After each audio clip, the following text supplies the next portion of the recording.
Okay, good evening, everyone. Welcome to the September 12th, 2019 work session and public hearing of the Penfield Planning Board. Lori Gray, welcome. Thank you. Please call the roll. Hetzke. Here. Bastian. Here. Knauer. Here. Tidings. Here. Nursinger. Here. O'Connor. Here. Weishauer. Here. And me. All right. Good job. Welcome aboard. Thank you. Our new, what, are you clerk to the plan? What is your title? Secretary, clerk, we're all the same. All right. Hopefully, I think I'm supposed to be the clerk. She's supposed hopefully to be the everyone's treating you well and I'm something. you enjoy your job. So, Yes. okay, we have meeting minutes from our August 8th meeting. Hopefully everybody's had an opportunity to review them. And somebody want to entertain a motion to Yeah, I'll make the motion to approve? accept. I'll second. Tidings and Okay, so and Call then the you vote. go through the names of Just them. any order. the same Just order across as... the list. Hetzke, Bastian. Hetzke. Aye. Bastian. Aye. Knauer. Aye. Tidings. Aye. Nicely And done. that's the rule. Nicely done. Okay, let's go through the table items. Zach, you want to run through this? Sure, we'll go in order of the agenda tonight, like we usually attempt to. So the first item on there is no update, so there will take no action on tabled item number 1. Moving on to the second item for Heritage Christian Services of the daycare proposed at 2730 Atlantic Ave. Last time the board met, we had a public hearing on this application for the proposed child daycare facility. The board had issued a tabling resolution last time asking for an enhanced landscape plan, clarification within the traffic study regarding how buses and vehicles were counted when that data was collected for the traffic impact study that they provided. And what was our other item? Oh, and the applicant also provided written responses to the public comments that we had received up to that point in time. Since then, they have provided the enhanced landscape plan that has been reviewed by your landscape consultant, and we'll pull that up so you can take a look at it. It should be at the bottom there, Mike. Almost bottom, my bad. In comparison to previous plans, what they've done, they've added new trees at the perimeter of the property in the play areas. All these play areas are fenced in, so they've included some new trees within that area. They've added more trees along the frontage of Atlantic Ave, a few more on the entrance drive, and more landscaping in front of this child play area as well. That kind of covers the landscaping improvements. During the time between the last meeting and this, our landscape consultant did visit the site again to review the condition of the existing trees. He did note that there is a couple maple trees that are in good health, however they are right in the way of the entrance drive aisle. Many of the mature trees that you would see on the site that are healthy, in his opinion, were actually on the school district's property. So we went out there. I took a few pictures. I have a map in the file if you guys want to take a look at it, just for reference when you're kind of there on the site. But he said there's some good walnut trees over there that are in good health, and they're in this bubbled, preserved area that is off-site. It's right on the property line. Everything else is proposed to be new plantings. Okay, so he didn't see... I mean, it just seems that there's a ton of It's a dense wooded lot, but in his opinion, those trees are kind of fighting each other right now, and they all reach beyond the point of maturity. The majority of them have all done that. So, in terms of preserving any of them, it seemed appropriate, in his opinion, to allow this project to revegetate the site and get new growth there for the next 50 to 100 years worth of time. But there's no way they could have saved any of this project as it's considered right now. Correct, the way it's laid out, correct. Yeah, they were going to do it anyways. Right, and that's why we asked to get more landscaping on the site plan, especially in the play area, so that you can have some shade elements when the kids are out playing outside. And then also to add more buffering along Atlantic and more deterrence, I'll say, around the pond area as well. When you say deterrence, you're talking about... Keep people out of it, Yeah. the roaming public, because again, every play area on the site is fenced in. How high Right. is the fence? I'm sorry? How high is the fence? 4 foot, 4 foot. What about the pond? the How do they pond. keep the kids out of that? Well, Going in there? again, Kids can't run around. kids aren't On their allowed own. outside the facility. After that, it's the parent's responsibility to get them to their car when they're checking out of the site. It'd be different if there was like an open field play area, but there is no real open field. Everything again is fenced in. And the zoning board tabled this for... They are reviewing items, variances for 2 items related to childcare facilities. One of them being the size of the lot, where our code requires Right. that a child care facility be on 5-acre property or larger. This is just under 3 acres. And they're also being reviewed for the size of the daycare. Right. The facility, our code requires a max size of 8,000. This is proposed at, I forgot, 11? 11. Yeah. Roughly 11,000 square 10.5 feet, or 11. 10.5 or 11,000. 11, what does that say, 3 or 5? 11.5. It's a combination of both my assumptions. Yeah. They're reviewing that. Staff is in the process of providing the zoning board history of since when our zoning code was adopted, how many daycares in the town have been approved for those same variances. To my knowledge, since the code was adopted, the commercial daycares that we have in town have all received a variance to those. And that's one of the things the ZBA wants to know. They wanted Correct. to look at that, and they wanted to compare it as to, I think also, like, give the particulars of each application, where it is, what's the zoning, because Context. they're not, like, this is in a residential zone, Yeah. and they want to know, like, I think one of them that was approved was Kittopia. I think that's either LB or GB. I believe that's LB adjacent Yeah. to residential. Yeah. Up near Baytown. And so they want to look at that as far as the kind of this comprehensive review. Yep. So, Okay. So they're meeting next week to continue the review of this application. Obviously, those 2 variances I mentioned amongst the others are the more significant ones that they're asking for. So based on the board's review, the zoning board's review and potential decision, I don't know if they'll be in a position to make a decision. I'm not in charge of that. Right. Really, there isn't too much for this board to act on at this time unless you have additional comments to the landscape plan, to the comments you received about the clarification in traffic on, of buses versus cars in the study. And if you have any concerns for the comments they provided to the public comments. Just for the public, the zoning board meeting is September 19th. is the Correct. next zoning board meeting. Yep. Next Thursday. Okay. I feel that they've provided information that we've asked them for. I don't know how you guys feel about this, but Well, we just make a motion to table it. Right, we don't need to. Did we, I wasn't here in August, Yeah. even though I watched the hearing. We didn't send a letter to the ZBA. No. no, No. They didn't ask for one. correct. we don't. So- Correct. So we really don't have to do anything, we'll just table it. Yep. And there was one variance, I believe, that was Yeah, redacted. Removed. redacted. Shed. Of a Shed. shed. Yep, the smaller Yep. shed that they originally had. Yeah. It's no longer, oh, they moved it. Yep, it was a 0 They setback to the property incorporated the line. storage area into the building or something, or put it right up against the building. They moved it right here. Yeah. So it was here, moved it down in a compliant area. The garage structure still needs a setback, but it's not a significant one. Now, well, I understand that there's gonna be a master plan for Shadow Pines forthcoming. And So our- will that have any effect on this whole area that we're aware of?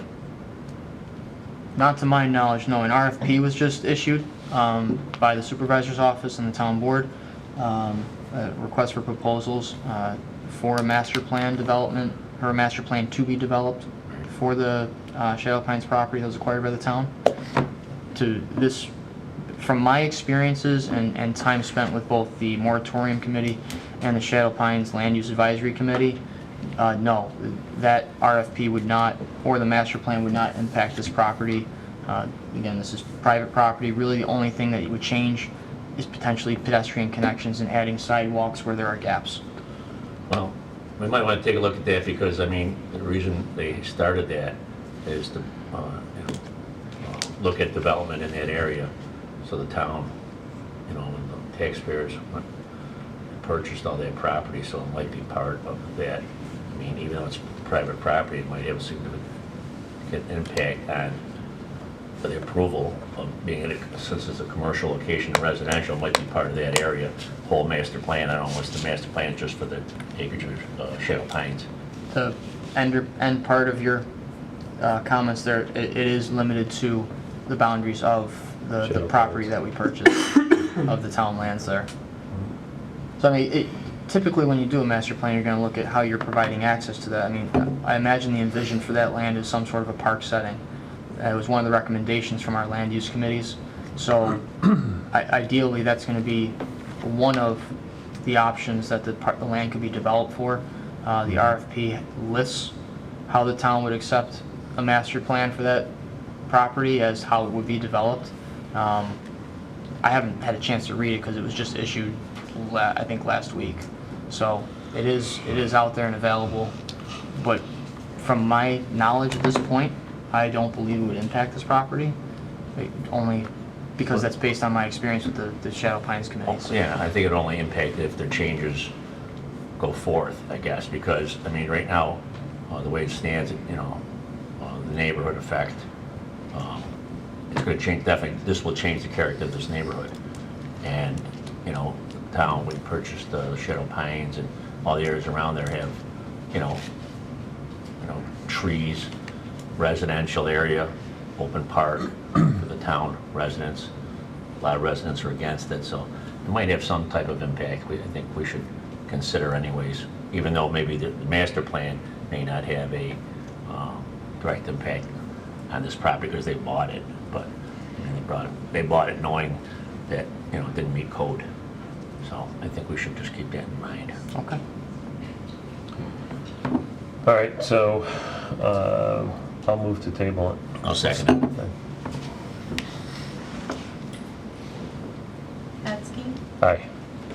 Bastian. Aye. Canower. Aye. Tidings. Aye. All right. Okay.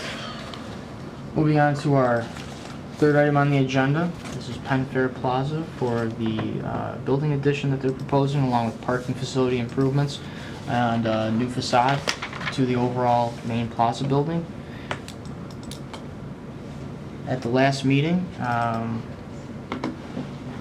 we were directed to basically wrap up our review with our architectural consultant for the proposed architecture of the building. And this is just a good summary of what's being proposed out there. Let's go back one. Can you open the elevations, Mike? Up one from the highlighted one. Thank you, 3D. Thank you. So just as a recap, these are the renderings proposed for the plaza that would be applied across the plaza frontage.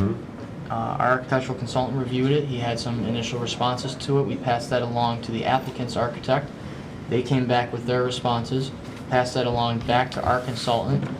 He found that their responses were sufficient and provided us a revised memo on his behalf, updating his initial comments and concerns, stating that he is overall satisfied with the concept that they're proposing here.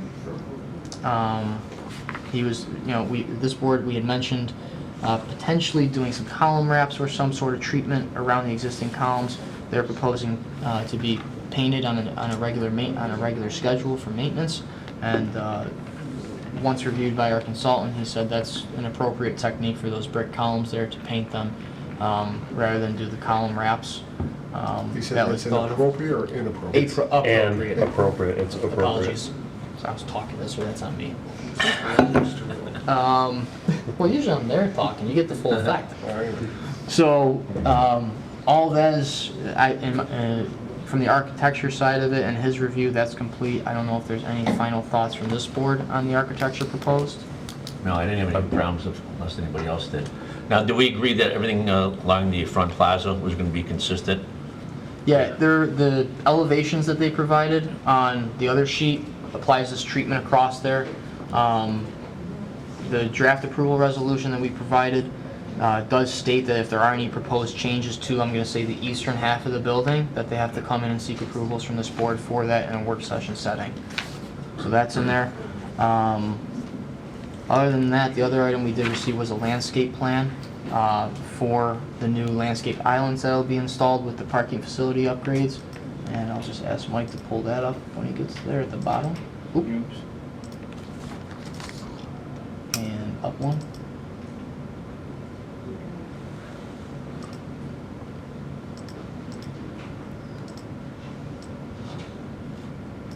So as you can see, a variety of trees will be added and installed throughout the plaza as part of this overall update. Along the islands in the parking areas, along the walkways leading to the buildings, from the parking areas, along Route 250 there, and also at the back of the property as well. This was sent off to your landscape consultant in advance of this meeting. He provided a memo with a few minor comments that the applicant has stated in a phone conversation with me earlier this week, that they have no problem attending to those comments in Bruce's memo. Okay, I'm ready. Well, Ready? Yeah. just one question I have. This wasn't clear to me. So the facade is going to be on the west side, the west elevation? That you see there is the west elevation. that's the And then- southwest corner. Yep. Southwest corner, and then it's not going to run the full length, east to west. It's only going to run for the section they're going to, No, they actually No, they'll Oh, it's redo going that to the whole, the whole east-west. correct. yes, the whole Correct. South elevation, yes, east-west. correct. That's Okay. correct. And again, Okay, at spanning across that, how the building jogs in, the elevations do show this same panel treatment across the Okay. frontage there. all right. And I do know that they may explore a slight variation to that, and again, that's why we have the condition built into the resolution, that they can come back and ask for modification That's what to you what's Okay, approved here, but may slightly change in the future. okay. If not, they're approved for this look across the entire frontage. Nice improvement. Yeah, so we have the draft approval Yep, resolution. I'll make the motion to... Before you do that, we have an EAF first Yep. for the improvements. Excuse me, Zach, I just have a question with this. So that includes, like, signage, is that already, they don't need a variance for that? That is correct. There's signage, from my initial review of it, or an understanding of it, is compliant. Okay. They will still require a signed package to be submitted when they do all this, so that would trigger a need for, I just was curious because it's like a design element, and I don't know if they needed additional select board approval for that. no, I believe the signage has been designed in compliance with our code. Again, if they're still required to submit their package to our building department, and then Andy will review it then. All right. I guess, to his point, I'm not real pleased with the way that some of the urgent cares have been plastering all their buildings with code compliant signage. Because it's on the inside of a window? Yeah, and not real excited about seeing that on this. I'll draw from an example. I don't believe they've tried to use that at the Irondequoit location where they just renovated that old Tops building for the Reedman Center now.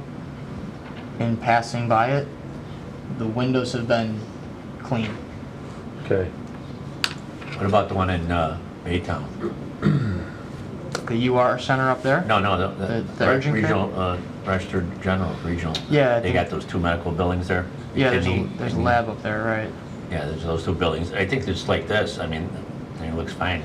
I assume that met code, but I know what you're talking about. Yeah, They just got it approved again. It's, well, code doesn't speak to, doesn't really prohibit a lot of the window. Why? Excuse me, ma'am. Thank you. Our code doesn't really address the window stickers and signage that you're talking about. It's considered not a sign, I think. Yeah. Right, which, Something we can look at as we do Yeah. future code revisions. is this something we could put in as a condition? I don't know. Not if it's against the code, it's not against the code, because they just approved it last month's zoning board. The YMCA got more signage. Well, that's for building mounted signage, Yeah, that's but they why. had the window ones for the U of R. There It got was- brought up. I don't know that answer. I don't know how you would do that if, like, We right. could, Could be- AJ, we could add a line that it's strongly discouraged in the resolution. Yeah, let's do that. Yeah, because they have that in their existing urgent care that's next to Tim Hortons. Yeah. There's huge, I'd consider a Well, window and signage. that's only in relation, that's only in response to the one on the corner of Harris Wayland and, Wegmans. Yeah. Across from Wegmans. Yeah. So, They to have me, it, it's, right? it's, AJ, they that's do out of have control. them. They do have the window logos as well as the building mount, Yeah. right? Yeah. Yeah. Yeah, I think that's the whole idea of, all right, I'm maybe following the letter of the law, but not the spirit of the law, and I think it's Yeah. garbage. That's- I Yeah, do. it's happened for years and years. So, I can put a Yeah. strongly discouraged window yeah, signage for this structure, given the importance of the glazed windows that they're gonna incorporate into the look of the building. yeah. Okay. So With back to that the change, EAF. EAF, I make the motion to accept. I'll second.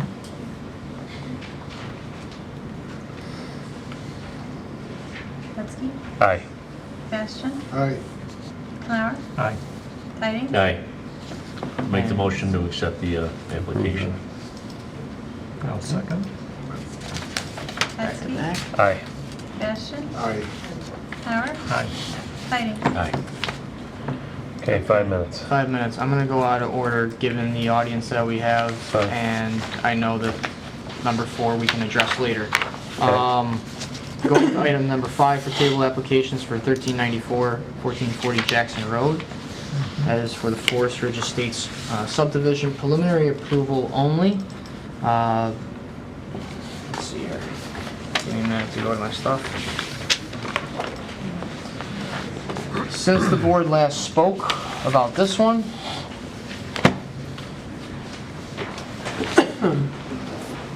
we don't really have too much correspondence back and forth between the applicant.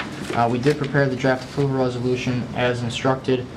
We did, however, receive a letter from the Monroe County Health Department, and which had an attached letter from the New York State DEC regarding the use, regarding the ownership and maintenance of the E1 pumps and low-pressure force main sanitary sewer systems. Basically, to summarize the letter, it said that the municipality should be the owner and maintenance keeper of those systems for the life of them. Previously, we had one project where we approved it where it was privately owned. So this kind of came as a shock to us late in the game. It was provided to the applicant as well. The town board has begun discussing this just this concept, this situation that has come up. So while it doesn't truly impact your Preliminary. review of it or the preliminary overall approval that's being requested at this time, it is something that will have to be addressed in the future. First phase. Right, as final site plans come in, because this is preliminary approval only, they are still required to come back for another application for final site plan and subdivision approval for section 1. Before that matter will have to be, Just keep going. that'll have to be vetted out, and a decision will have to be made by both town board and or state and county departments, so that the applicant and developer know how that is going to be handled. So tonight, it's staff's opinion that this application can continue, that this application, this phase of it can be approved, but have a condition in your approval stating that the issue of the sanitary sewer system is completely addressed before an application is received. All right. Other than that, we don't Makes have too many, we don't have too many other changes on this one. And that. And, oh, just to your comment about children at play signs, there is one on Northrop, currently. Okay. And we talked about that at the last Yeah. meeting. So, with that being said, for this project, we did prepare the EAF and draft approved resolution if the board still wants to continue down that path. Yeah, I will move to approve the EAF. I'll second it. I'll give it to Bastian. Hetzke. Aye. Bastian. Aye. Canower. Aye. Tidings. Aye. And motion to approve the draft approval resolution For preliminary. for preliminary, as Zach outlined with the additional comments. I'll second that. Hetzke. Aye. Bastian. Aye. Canower. Aye. Tidings. Aye.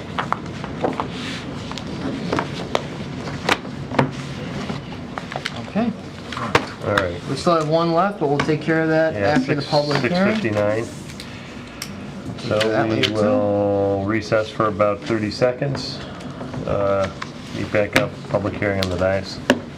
And I'm going to ask if I can borrow one of your pens. Absolutely. Right. I was told to bring some. I'll give it back, I promise.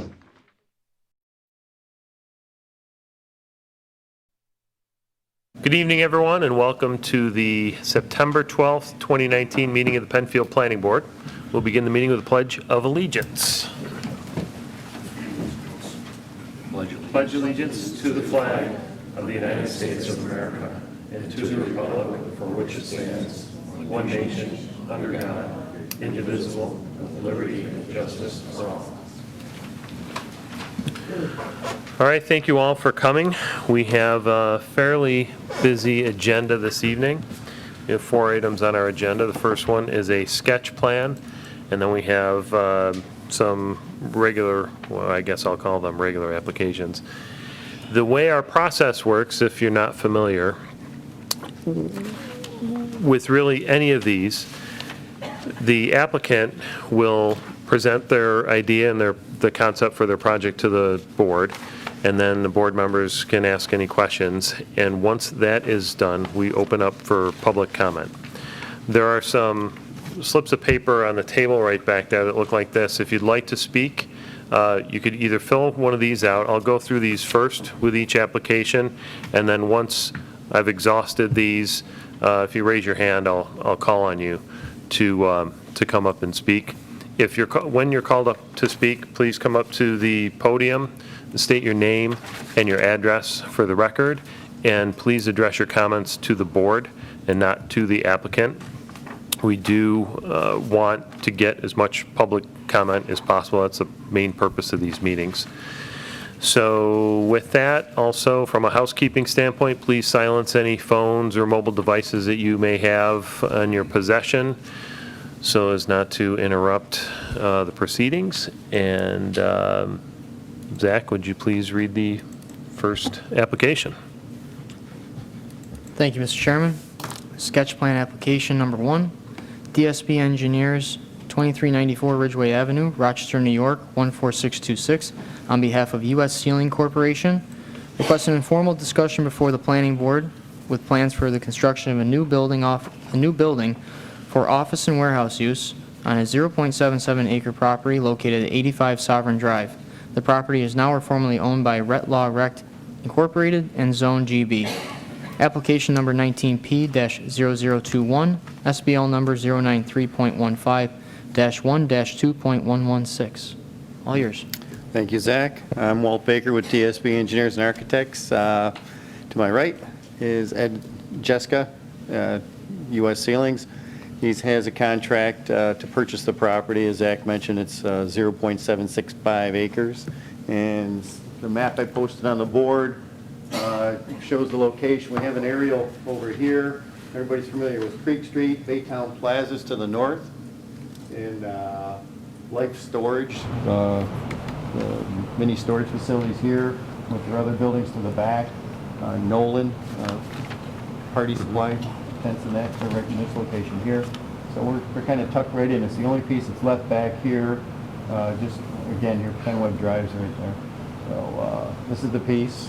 What we're proposing is a 9,800 square foot building with approximately 800 square feet of office space, and the remainder would be warehouse. This portion behind the office space would be heated for storage.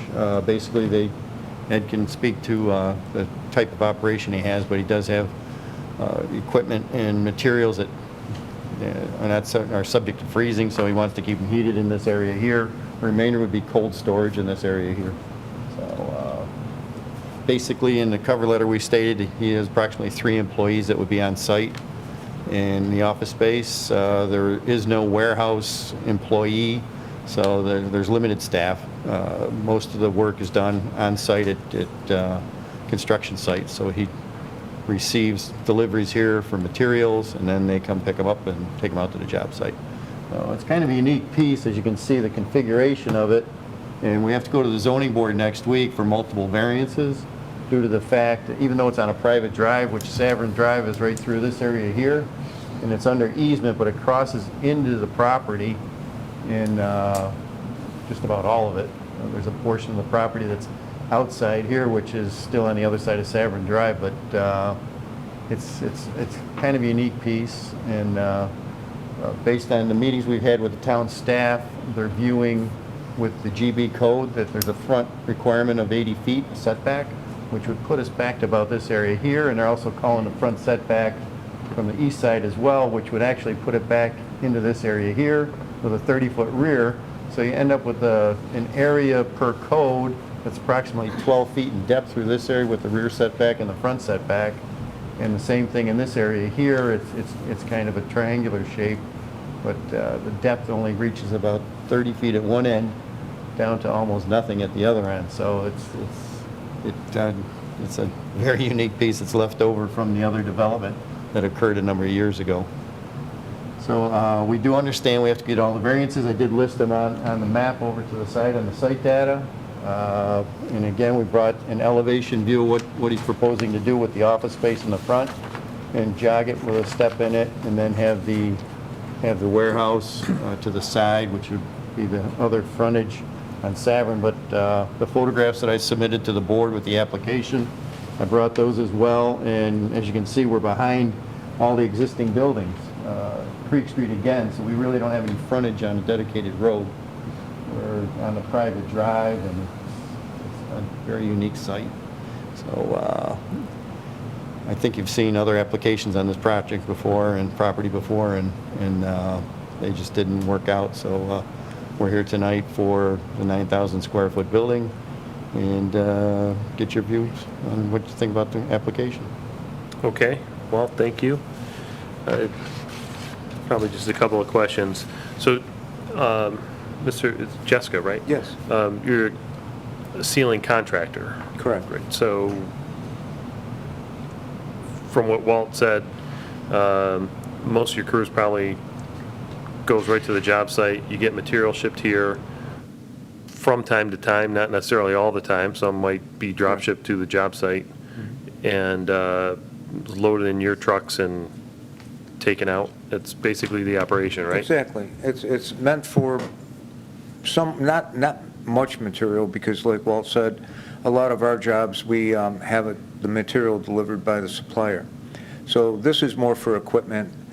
We also install insulation, so that's where we would have a truck come in, deliver the material, and we would pull it from the warehouse, yes. Okay. What about dumpsters? Are you typically responsible to get rid of somebody's old ceiling, and do you do that on their site, or do you bring the Yes, stuff usually back to we do. your building and rent a roll-off or something like that? Usually we scrap out right on the job site. Okay. Yes. Plumbing in the building, I would assume just normal office type Yes. So, use A bathroom, that's all we need. tied into sewers. right. Yeah, there's a water main under easement that goes through the project. It actually goes into Baytown Plaza. So we connect our water service off of that. We, follow the requirements of Monroe County Water Authority and the Health Department for sanitary and water. The on-site storm water will be handled with the pre-treatment. There's an existing pond that was built for the entire project, and it's existing, so it's in this location right here. So we'd flow into that, so it's all pre-existing. What about green space? Are We you do on meet that? the green space requirement. Again, even with the private drive cutting across our property, we're allowed 65% coverage. And with the driveway plus our building and our pavement, we're approximately 63%. So we're well within the 65%. Okay. Open it up to you guys. Yeah, I had a Questions? few questions. Could you describe for the deliveries, the size of the truck and the typical route that they would come onto the site and unload? Right. Well, we showed a loading dock in this area over here. Right. So it shows up on the side of the building, which would be the rear one here. There's another one, a larger one here, where they could drive right into the building and drive back out again. But as far as deliveries, they could come around. We're anticipating the path, obviously, that the drivers are going to get to know the site. They can come around, and they can make the turn if they need to back up.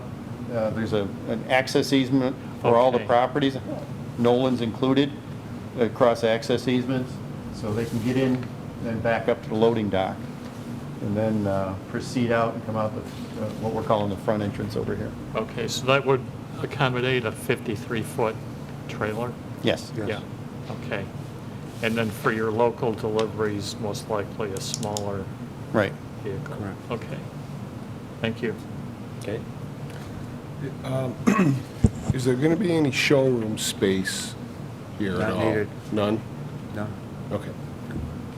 And you verified one of my questions at AJS. There's not going to be any assembly or fabrication activities on site? No. Okay, thanks. Just one question, daytime operation. Nothing. Usually from 6:30 to probably 3:30. That's the normal range. You'll have outdoor lighting in the building. I'm sorry? You'll probably have lighting on the outside of the Oh, building. yes. Perfect, Mike. Great, that's good, thank you. Okay.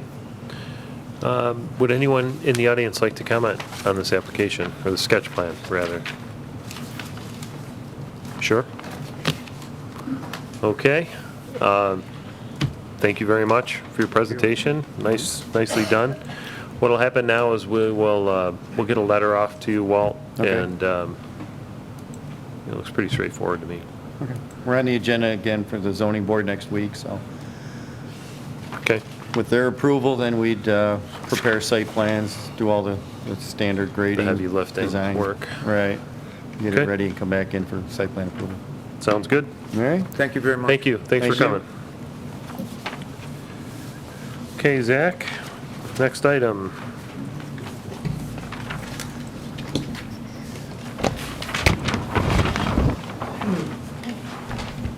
Our next public hearing application is for Greenland Surveying, PLLC, 403 East Miller Street, Newark, New York, 14513, on behalf of William Dana.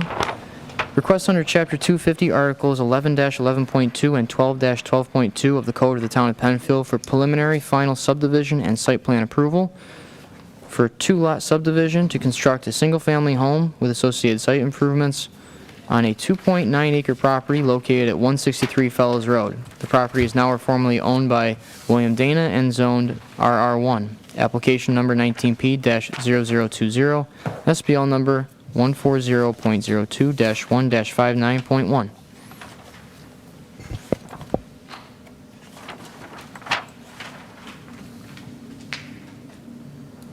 Good evening. How are you? Good. I'm Bill Dana, and this is my property. I purchased it earlier this year, and can you hear me okay? Yeah. Purchased this year, and As you can see, it was a large property with a house, an older house on this side of it.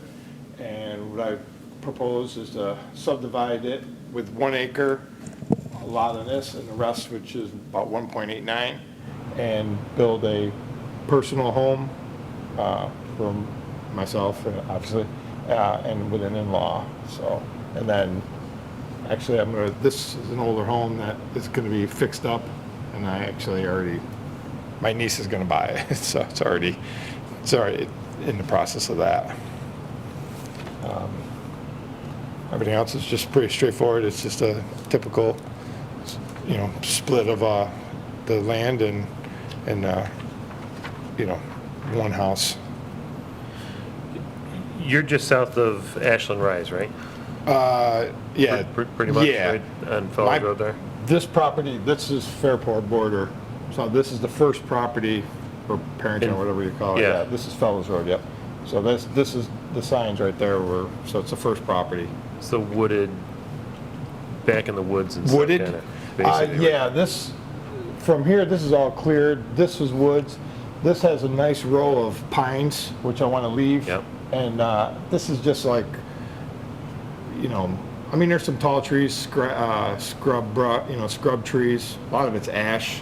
So where I propose, where my house is going to be it's a lot of it's ash trees, which are all going to, I'm going to have to take them down anyways because they're all dying. You guys know, everybody knows that, yeah. So, but it's, for the most part back here, it's all wooded. There's a holding pond back here that runs in between these property. Even though it shows that these people there's really a big holding pond there. So it's all wooded up to that. It's like a berm there, and so that's cleared away. But other than that, yeah, it's all like just overgrown trees that have been there for. That property is over 100 years old. So I think it was built. I think the original house was like 1904, and then the person I bought it from, actually, his parents bought it in 1936. Oh, wow. And the property tax was $4. Unfortunately, it's not that. Right? No, I got the bill already. Yeah. Bill, I didn't mean to steal your thunder. No, really, it's pretty straightforward. I just want to verify only 2 variances are going to be required for the property, for the improvements you want to make. Well, actually, technically, there's 3. So 2 on my property. I want to build a personal barn, and then actually we need a variance. So on the old property, I want to build a garage addition, and for this, the property is too close to the road. So I don't know all the technical terms, but I know since I'm adding a garage, I need to get a variance. To expand a pre-existing non-conforming use. Yeah. Exactly, yep.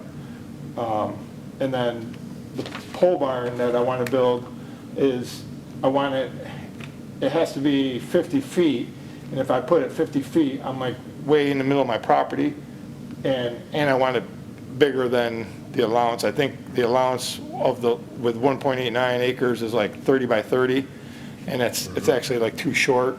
I have a boat and, snowmobiles and stuff like that. Okay. And I want to keep all that inside. I don't like to have anything out in the yard.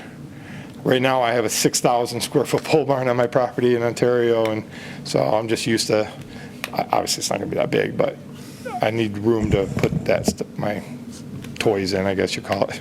Okay. I have no other questions. Okay. I thought I had one other one, but anybody else? Anyone in the audience like to comment on this application? Okay. Thank you very much for your the only other question I had was, I know that when the development to the north, and this probably won't be a big impact at all, I don't even know why I'm bringing it up, but sewers, have you checked at all on the Yeah, availability? Is there capacity and whatnot Yeah. for that? For the new construction, you mean? Yeah. Yeah, the sewer lines, I remember there's like something right across the street.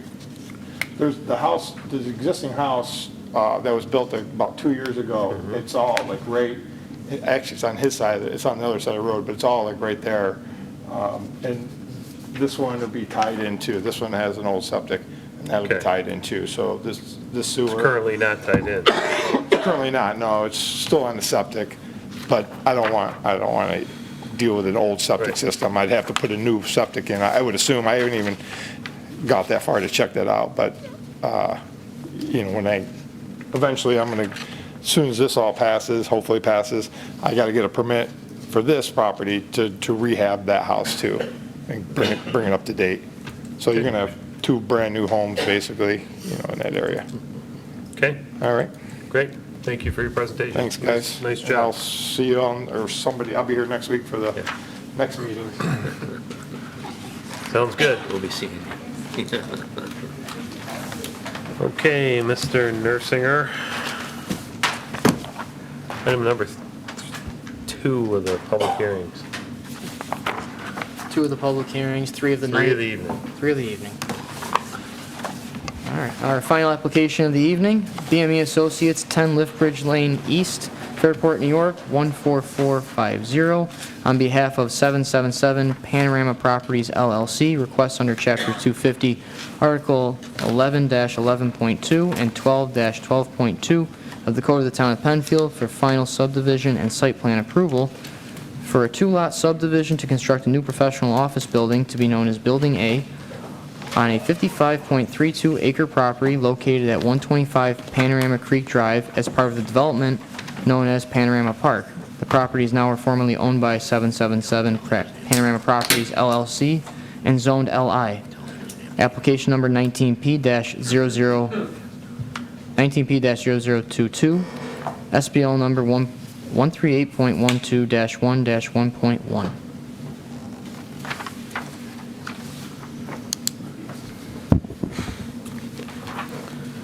Evening. Mike Bogojewski with BME Associates. With me tonight is Rich Lafroyce from Lafroyce Builders and the 777 Panorama Properties team. We do have Peter Vars and Megan Serini from the Panorama team at BME here also. We're here tonight to request final site plan approval for the first building, first lot to be developed within the Panorama Park, overall business park. Little background to go back a little bit. We were here back in June for overall approvals of the Panorama Park,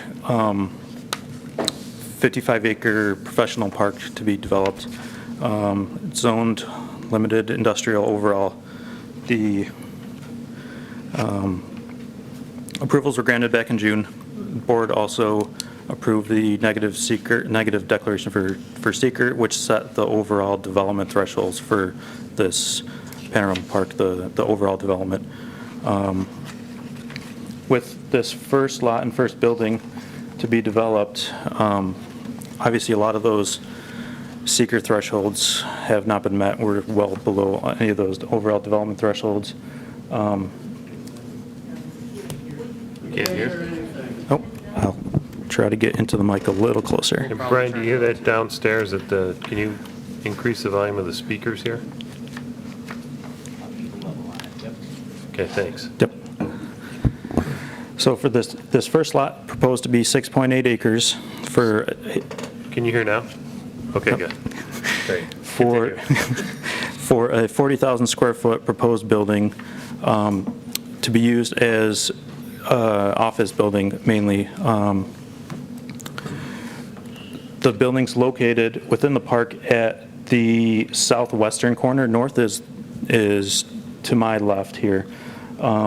It's basically at the top of the hill is what we've been calling it. As you go up the road approved for the overall development, it's on the west side to your right, basically, as you're driving up the hill. Like I said, to be used for office use. I believe Rich has a couple tenants so far that we went over with the PRC. And we were able to get some updated building footprints and some updated plans and information to town staff since our original plans were submitted. So there might be a couple discrepancies on those original building plans, but we've obviously updated it with building footprint and building information and revised plans. proposed building is supposed to be 24 feet in height. And we're proposing basically three entrances on the front that we're showing at the moment. One on either corner and then one in the middle. And then we have also added the 2 loading dock locations on the rear of the building, located basically at the northern end there. The parking is proposed at 220 spaces. We did add a few more parking spaces from the original plan that was submitted. And that's basically working with Rich and looking at the office tenants. He wanted to get to that 220 number based on the square footage of the building. We are slightly underneath the required parking amount. We originally had it calculated at 300 as required. Andy Vegas from the building department called today and let us know that our required building square footage to calc the parking actually yields a requirement of 225 spaces, so we're just underneath that. We will need a variance for that, which we've submitted to the ZBA for, I think we're on the agenda next week.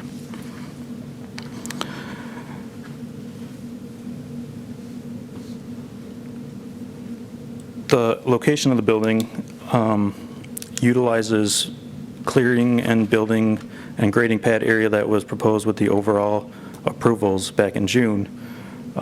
It will require slightly more clearing at the western end, basically behind the building here, just to tie in the grading with that rear drive aisle for the parking and the loading dock area.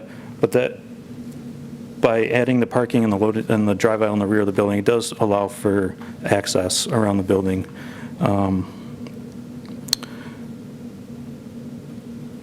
We did receive a couple PRC comments from town staff. We originally were looking at clearing some grading back in the rear corner. One of the additions we have added to the site plan is a proposed retaining wall in that corner, basically to pull that grading back down and provide additional buffer along that western. It maintains additional buffer along that western property line. So that was one addition that we just actually sent to Zach today to try to accommodate that comment from PRC staff. One of the other additional changes from the original proposed plans was the addition of the proposed cul-de-sac here.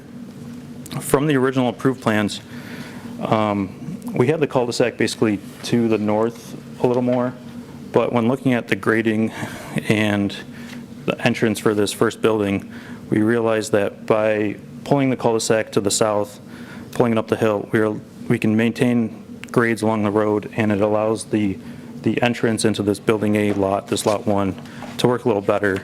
And it allows some access for any future development for these lots to the south. So that is in addition to the original plans that we had submitted, and we've been working with town staff to go over that. The utilities for the building will be extended from the approved utilities along the road. Water and sewage to be extended with private laterals. Stormwater will be treated within 3 different bioretention areas to provide lot-specific green infrastructure and water quality treatment. The overall stormwater will be directed to a pond that's constructed to handle the stormwater from the development as a whole, basically, is how we proposed it and designed it originally. So basically, we're only doing the lot-specific green infrastructure at this point, and then the overall stormwater is already handled with the overall pond that was approved and now being constructed. The lighting will all be LED dark sky compliant, and I touched on it earlier. All the design parameters and seeker thresholds. This project's well below all that at this point. So with that, I'll open it up to any questions from the board. Okay, can you go into the nature of the tenants at all? Is that something that you could share with us? I know it's office use, but I think that's something Rich could elaborate on. You know, hours of operation, types of uses, that type of thing?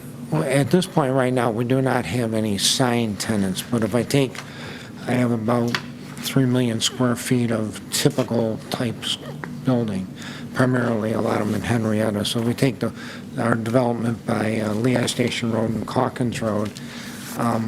For example, we have Spectrum, we have Travelers, we have First American, which are primarily office-type use.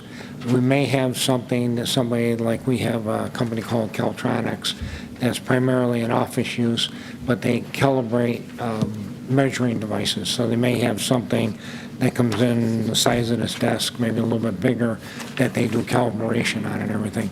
It's mostly, I would say we're probably 90+% office, and with a small service component that some of these businesses have. Okay, and before I forget, I don't think you introduced yourself for the record. Okay, just I'm before I Rich get in LaFrois, trouble. we're the developers of the project. Thank you. Okay, so basically, most likely 9 to 5-ish. Yeah, I mean, I would say, operations. 8 to 5, is probably our typical hours. I see very rare case when somebody's there after 6 o'clock. Okay, all right. Can one of you speak to the architecture of the building at all? Sure. So what we've got, and I've got some, I might ask you to grab that microphone that's got the red band below this whiteboard there. is it turned on? It is, I believe. Okay. Yes, Okay, it's so- turned on, whether, yeah. Rich, you just have to talk straight Just do, testing, 1, 2, 3, that kind of thing. This wasn't my forte. It's none of ours. That's right. So the building has got several components. What we're trying to do is make something very attractive and very usable on the front. So what we've got is a combination of materials. The columns in here and the larger features would be a red brick similar to this going up. That will set on a limestone type. It's called it's a concrete product, but it looks like limestone, and that will be the border that it will set on. That will be basically in the areas underneath the brick and underneath the brick at the columns also. Sort of like a knee wall? Yeah, type thing? yeah, basically we go about 36 inches with it. Looks really good. And then the rear of the building will be a split face masonry unit like this in the same red color to match the brick, so it'll all have the same tone. The siding across the front will be a bronze siding such as I'm showing here.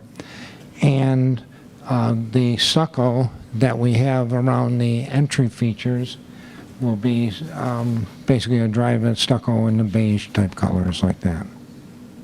It should be a very attractive looking building. Okay. Okay, thank you.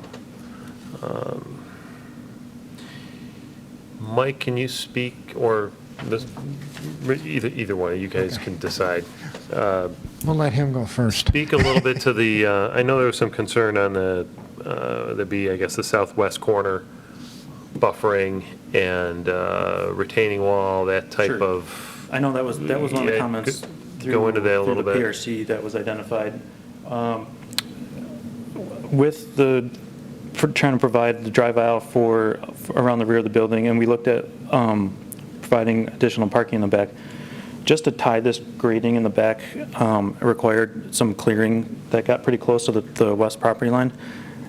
If you look at the grading plans, that back corner sits about 20 feet, I think I'm going from memory, 20 feet higher than the parking area itself. This elevation of the mobile home, manufactured home, is much higher than this area. So to tie the grading in, we've required basically a cut slope on that corner. So when you say much higher, we talking 10 feet, It was- 30 feet, 80 feet? Between 20 and 30 feet. Okay. I would say it's more like 60 feet.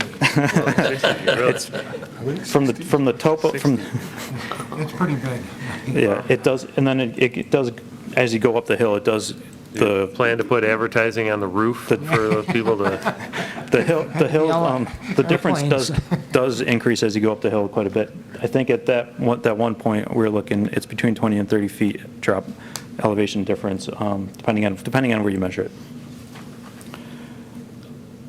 In order to maintain some of that additional buffer along the west property line there, one of the comments was to include retaining wall, which allows us to reduce that amount of grading and provide maintain that additional wooded buffer along the property line. That allowed us to increase that buffer that's maintained by an additional 45 feet by the use of the retaining wall, which on the revised plans that we submitted, we had the wall at 10 foot high graded at this point, so. okay. Okay. Any other questions from, Bob beat you. Sorry. Could you please describe the exterior lighting? I know you mentioned it would be LED, dark sky compliant, fixtures on the building, fixtures in the parking lot, what you would anticipate. So on the site plan, we show some pole lights that are around the perimeter and the Okay. outside of the area. On the building itself, this is about a 3-foot overhang that sticks over in the front. So the only lights there'll be is down lights that will come here. Then there'll be some lights in the overhang by the front door. And then around the back of the building, what we'll end up with is a couple of wall packs, but they're not a true wall pack. They're basically a down Full light. cutoff. Yeah, there's a cutoff light, and they'll be along here. So the lighting will be poles out through here, lighting in the overhangs here, and then the cutoff wall packs, I call in the back. Okay, do you know, will those have varying lighting levels depending on building use? No, they're basically going to have the same, because they're, for all purposes, they're security lighting. Okay, You know, we're not trying to advertise or get people there Right. at night or anything, you know. okay. I think your question is like 0 to 10 volt dimming, that type of thing? Something where, So based on, you can get sensors now, and luminaires can dim down if there's no activity, not necessarily to off, but maybe to 50% or something. We can look at that if that's, to be And- honest with you, if that's available, I have no Yeah. problem doing it, that's Yeah. fine. yeah, quite a few. Most of the new stuff Yeah. Okay. has Like I said, that. I haven't personally built used it, in. but if that's available, we can do that. Yeah, Probably a good thing to do. it'd save you money, Yeah. plus keep For sure. neighbors happy. Yeah, that was Is there- it. Okay. Bill? I have one question. What would be the duration of construction? I know there's some concern about the loud noises and the disturbances during construction activities. So once you start, say, assuming you get approval, what would be the duration? I would say the shell will be probably 6 months 6 months? to the shell, and the shell. And Okay. then the interior build-out, depending on if we have leases signed or not, would happen during that time in the perfect world. But if not, anything that would happen after 6 months would be within the building proper. Okay, thank you. And to expand upon that, 6 months on the outside, what kind of noises are created for Really, this? it should be very minimal noises. I mean, the noisiest thing we've done to date is obviously take the trees down with the grinding of the things, but over there now with the new equipment that you have, I mean, the low ambient noise, that equipment, I'm not going to say you don't hear any noise. you know, because by OSHA, we got to have a backup alarm and all this other jazz, but I mean, it should be pretty minimal. Okay. HVAC stuff on the roof? They'll be on the roof and they'll be screened in. We put basically a crail around them, you know, that, so you won't be able to see the units. Excellent. How about a dumpster enclosure? Yes, there's a dumpster enclosure, yeah. I don't see that on the It's basically plan right there. located at the northwest Oh, I corner of the see, site. okay. Yep. Shaped like a bush. But, yeah. Is that, yeah, all right. Obscured by the bush right there? We do have a tree planted near it, yes. Okay. Any other questions from the board? We're doing, I know there's some concerns from the neighbors about protecting the creek, right, the runoff. So we're doing everything possible to resolve that, right? Yeah, I know Rich has been working with town staff. If there's an issue arises, then they work with them to make sure it's addressed. Excellent, thank you. Okay. Thank you. Thank you. I'd like to open it up to the audience now. I have several slips of paper, so please excuse me if I butcher your name. And we'll get started. I mean, you can, for sure, feel free to correct me, but I don't mean to not pronounce your name right. So the first person we have, I think, is it Dan Davies? I have to pass. I thought that was registration rather than... Oh, okay. All right. I'll yield. Okay, thank you. Bill Jones.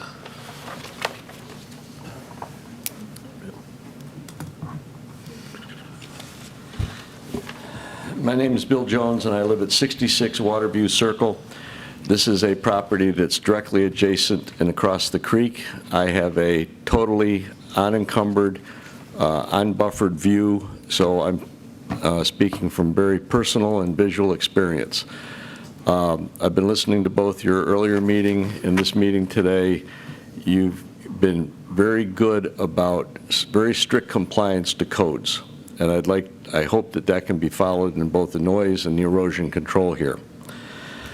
So imagine somebody coming into your bedroom at 7 o'clock with a lawnmower.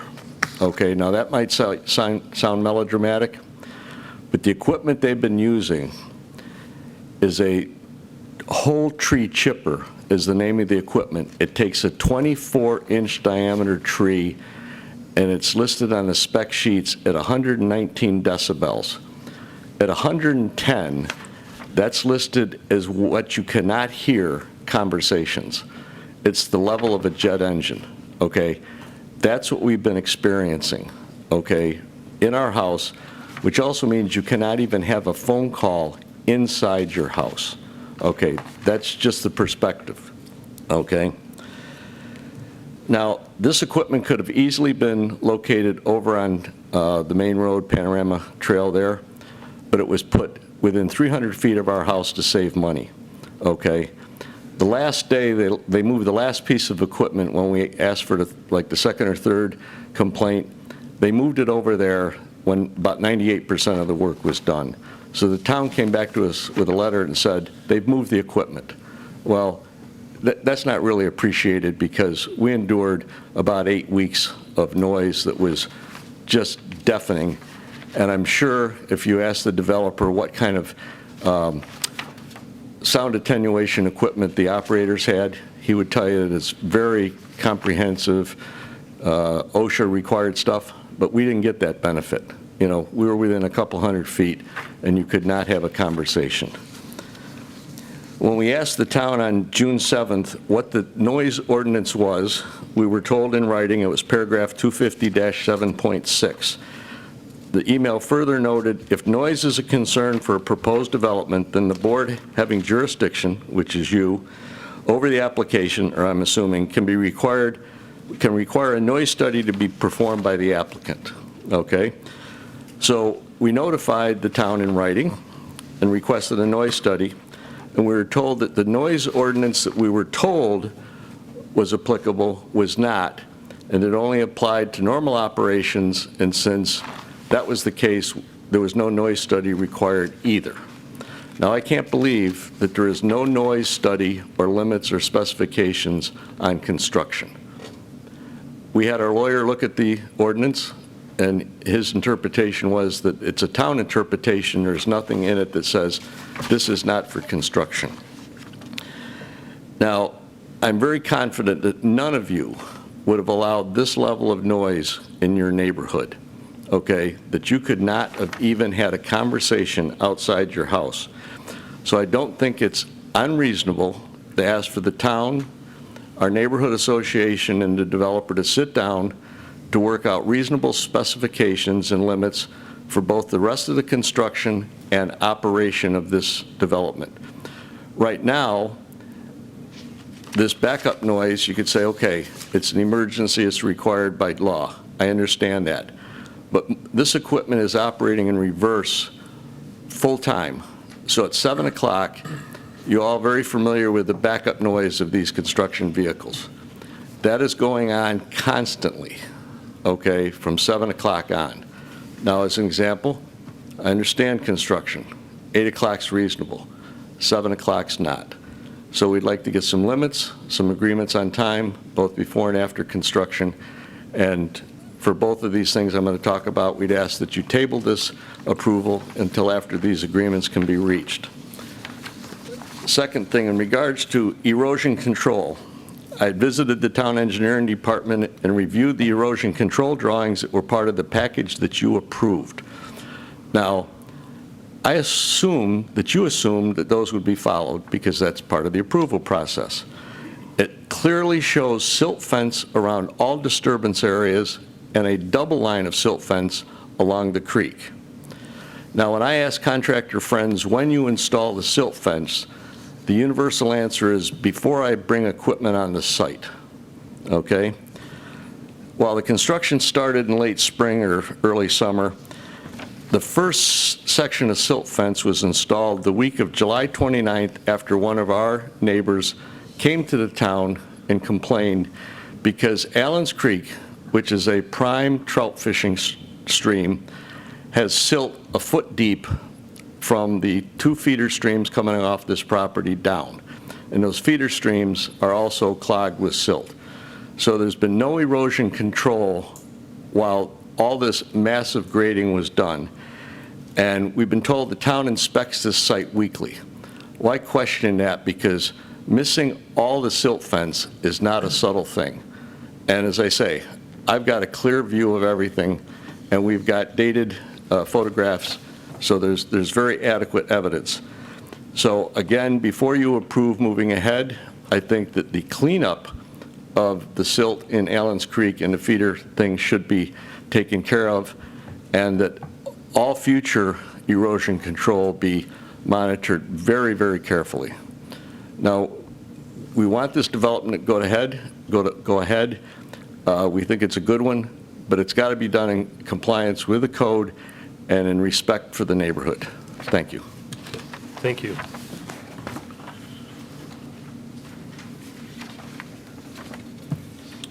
Okay, next person would be Chuck Lewis. Pass, okay. Marlene Shattuck.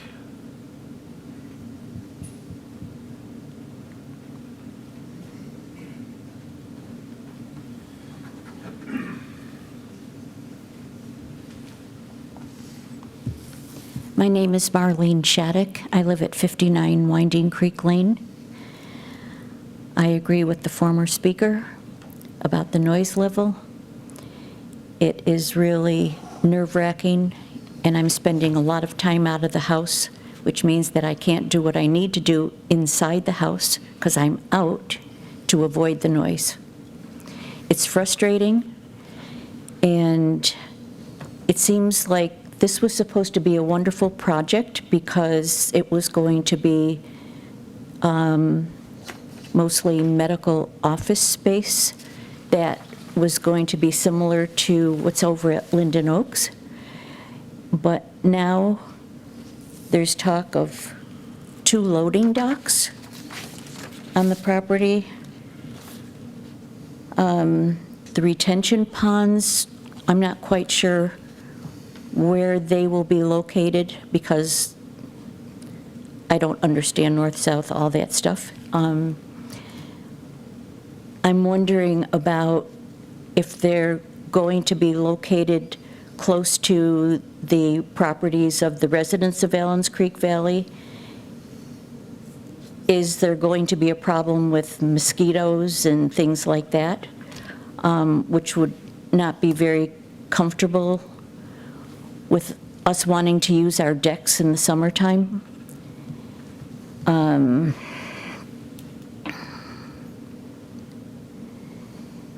Also, it sounded to me like this building A was going to be constructed kind of towards the highest part of the property. Is that my correct assumption? Okay. No? Well, it's up the elevation toward the end of the street. So as you go off of Panorama Creek Drive, where the road enters the site, it winds and goes up the hill. So this proposal is for one of those properties that's up on the top of the hill. Okay. For reference, if you look on the map behind you, that building would border the mobile home parks. At the top, see that on the aerial part of that, where it's lightly colored, that's the mobile home park on the other side of that property line. Okay. So kind of like halfway up the hill. FYI. Okay.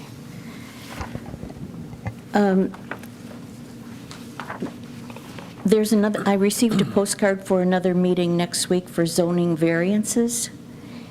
And if what has been presented here tonight is approved, I guess my question is, how can something be approved before, variances be approved before the zoning meeting next week? They won't, and this will be tabled tonight. So we won't take, the only action that we'll take, we take in everybody's comments, and this will be tabled for further, we're going to request more information. So there won't be any approval action on this tonight. Okay. And what is the necessity to have loading docks if this is just going to be offices? We can have the applicant address that, but the There's going to be some light industrial going on in there? yeah, the zoning, the underlying zoning of the site is limited industrial. So I think Mr. Lefroy had stated that one of his potential tenants does work on equipment, recalibrating equipment, so they may bring in pieces of equipment that may be about the size of that podium, and they do things to them. They stick wires in them and make sure that they're the right way, and so they probably can't carry them through the door, so those types of devices may be delivered on pallets, and a forklift would go grab them, or a hand-worked pallet jack in a loading dock. I don't know if that answers your question, and if that's accurate, but. Okay. And the building is going to be 24 feet high? Yes. Okay. And there's going to be more clearing?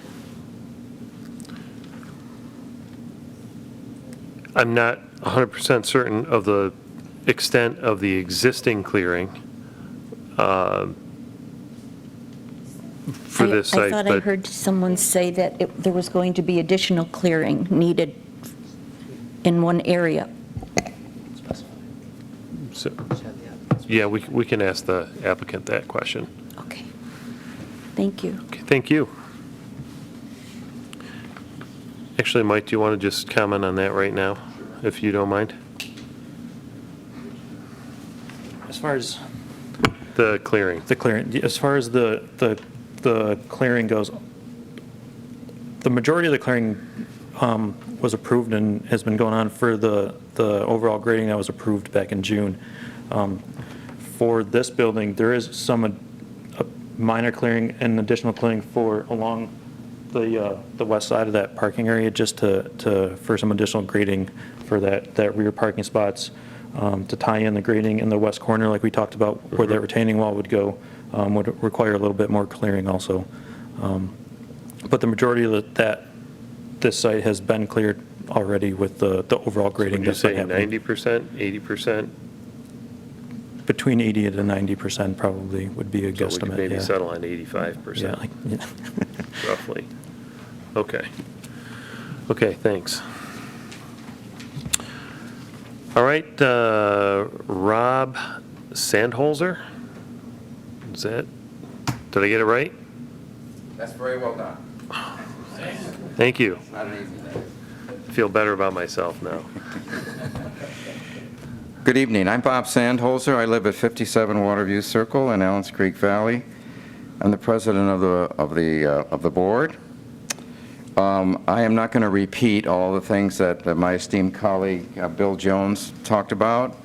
I do want to go on record to confirm that you have received information from our attorneys today about most of the things that Bill talked about relative to noise and erosion control. So we are obviously concerned about compliance with code. We're very concerned with Arundequoit Creek. I think that there's been some gross negligence going on there. I think that we might be the canary in the coal mine here because we live on the creek, and it's a wonderful natural waterway that all of the town and the county enjoys. So we are very, very adamant about the fact that this be looked into, and based on what Bill has already mentioned. I'd also like to reiterate what Bill said, and that is that we are not trying to in any way interfere with the completion of the development of this facility. We think it's probably our best option as a neighbor, but I think that the compliance of the codes needs to be adhered to. And so we look forward to working with you. It would be nice, actually, if we had any communication with the developer. One phone call, to me or any of the board would have been a nice thing to do. We probably could have allayed a lot of our fears and concerns. So, but nevertheless, it is what it is. So that's it. Thank you very much. Okay, thank you.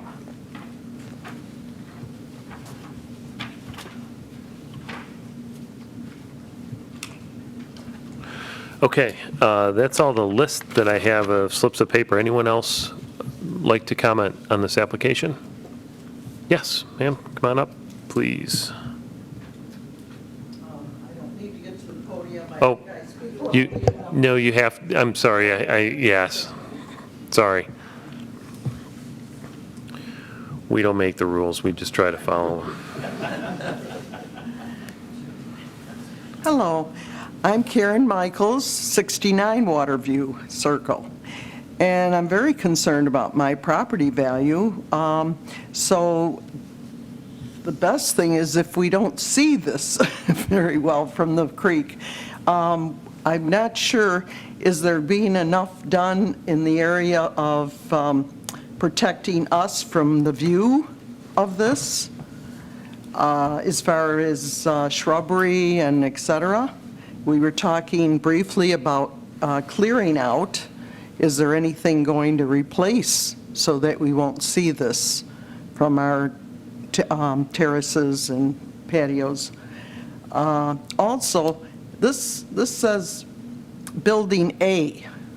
am I to understand Building A is going to have a B, C, and D too? There's a potential for a number of different properties subdivided off of that street, and the exact number is not 100% set in stone. But yes, there will be B, C, D. Okay, so there's a lot of other vacant land right around there. I'm not as familiar with that. That's the little street that goes along Popeyes, that goes back? Yes. And it has a signal light at Penfield, or at Panorama? Yes, this street is off of that street. It's to be newly constructed and then dedicated to the town. Okay. All right. What is this on the drawing? This little circle? It's a turnaround called a cul-de-sac. So it's when just a vehicle, turnaround? yes. But there's nothing else to go to but that? Currently, that's correct. Oh, currently, okay. All right. I also am concerned about the loading docks. Immediately when that was mentioned, that's the first thing I thought of is trucks bringing in goods.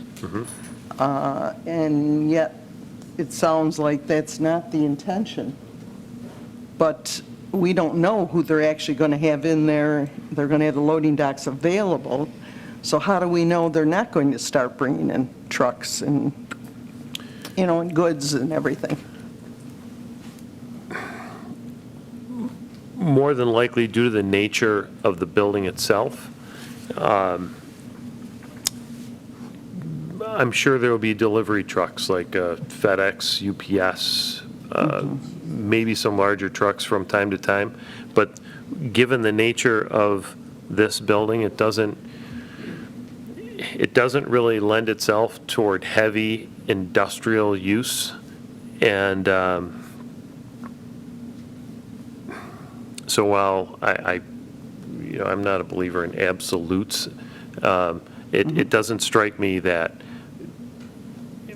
it's likely at all that this building would have heavy truck use on a regular basis. I don't know if that answers your question, but. Yes. All right. 220 parking spaces. How many individual places are supposed to be in there? Like is this a doctor's office or something else next door that it needed that many? But I heard him say something about you were supposed to have that many or more. Actually, you're short? Okay. There are 5 short based on the town requirement. What do you figure so much per square Per 1,000 foot or feet something? based on the proposed use. I see, okay. Well, the main thing I'm concerned about is what was mentioned before about the pollution of our creek. Creek is right behind my unit. It's a beautiful creek. We hate to have that polluted. And also protection from our view. Those are the 2 main things I'm concerned about. Okay. Thank you. Thank you. All right, would anyone else like to comment on the application? Yes, ma'am, come on up.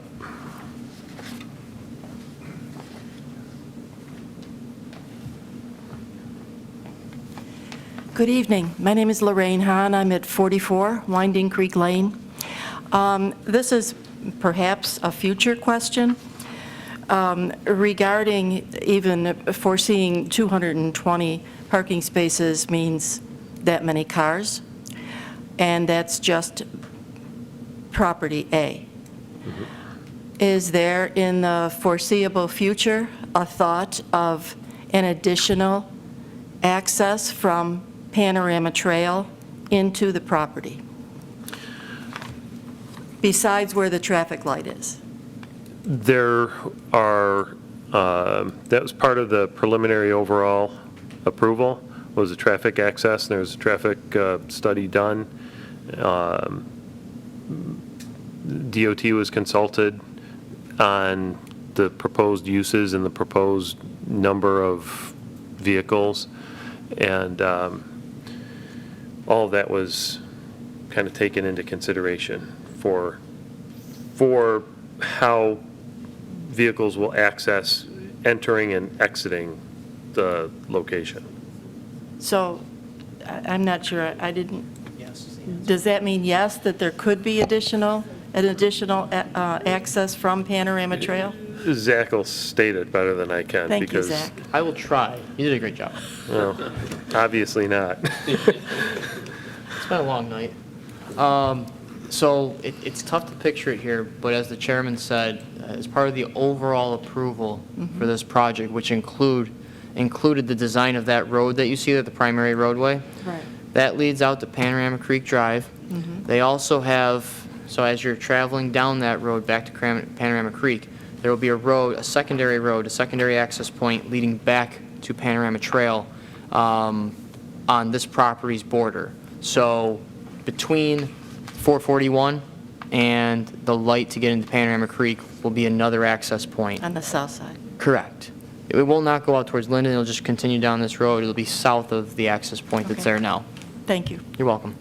See, that was much better stated than what I... Okay, anyone else like to comment? Yes, sir, come on up. I rehearsed it, just for you. Thank you. You're welcome, anytime.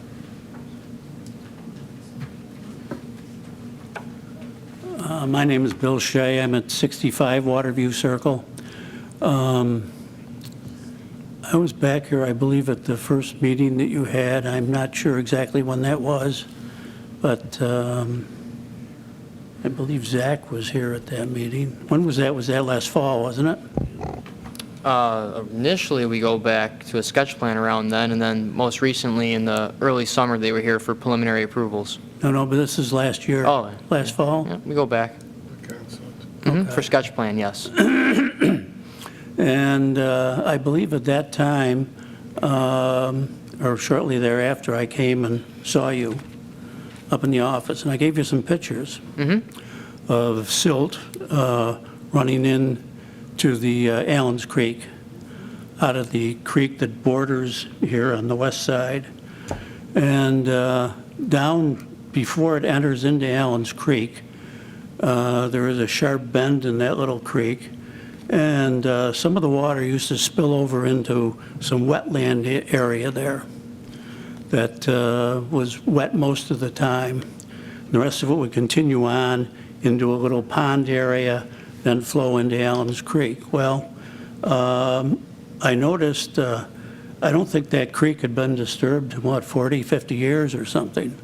But right after they did the initial site work on there, as far as leveling the valleys and so forth, taking some trees down and the rest of it, silt started to run into Allen's Creek. So I started to take pictures of this, and I mentioned this to Zach, and I've been up to the office maybe 3-4 times, and making him aware of this. It's still running on and on and on. And at this particular point, where there used to be two, kind of through the wetlands, a little kind of a trickling coming in, that doesn't flow anymore. It looked like, I did walk back up the lower portion of the creek, and it looks like where it used to run over into there, it's all filled up with silt. So it stopped the flow of water into all of that area. The other is that in that little pond area, there used to be a dozen or so ducks in there all the time, and they nested in there. And since that period of time, in the previous years, there were probably 4 or 5 duck families and the rest of it. And this year, there was 1. So that something has changed dramatically since last fall when this site work began. And I don't believe that there was any erosion control done on the upper portion of the site at all. And at least not what I could observe from the Allen's Creek side. Maybe there was. Maybe it's in compliance with code or whatever the regulations are, but and I think after that meeting, I also mentioned to Peter Vars that this was a problem and that they ought to look at it. And Zach told me that we're up there every week, we're looking at everything and so forth and so on. Well, it's continued to flow into Allen's Creek, and the area between where it flows in and where this other little trickle used to flow in is filled up. What would that be? The south side of the creek is filled up with silt, and the lower portion of that creek is got silt all in the bed of it. And mostly along the side of that creek, all there was rocks all in there. Now it's got a silt bed along the front of it, so it's changed.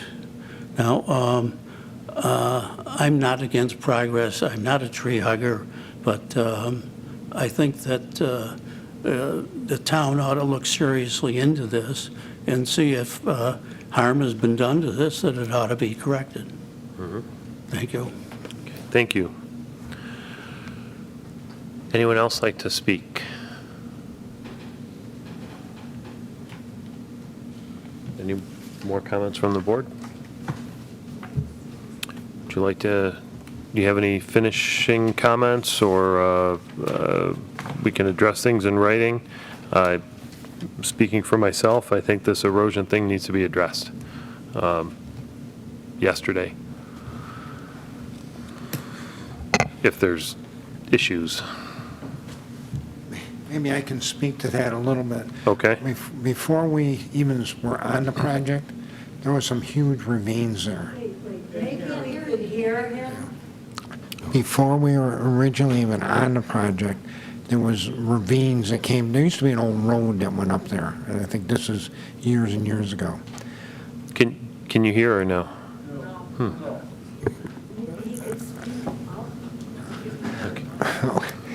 Before we even started on the project, there used to be ravines that went up the road. And I know Thermo Fisher several times had their loading jocks filled with silt before we even came on the job. So one of the first things we did when we went on the job, we dug a ditch, paralleled that road, so that I'm not going to say it didn't, there was other areas that we weren't working in, whatever came with that, but whatever was coming down that road, we dug a ditch that was probably, I'm going to say, 4 to 6 feet deep to definitely to get it around. And then our first goal there was to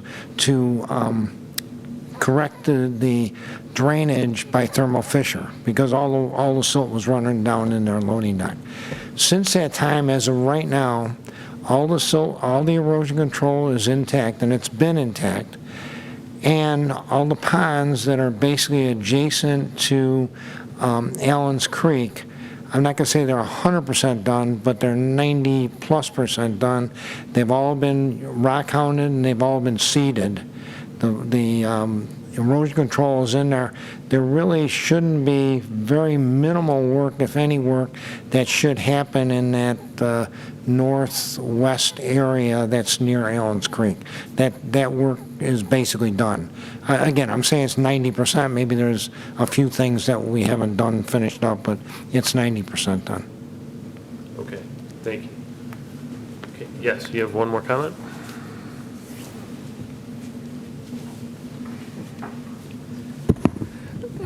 I'd like to reiterate the facts. There was no silt in that creek before this developer started construction.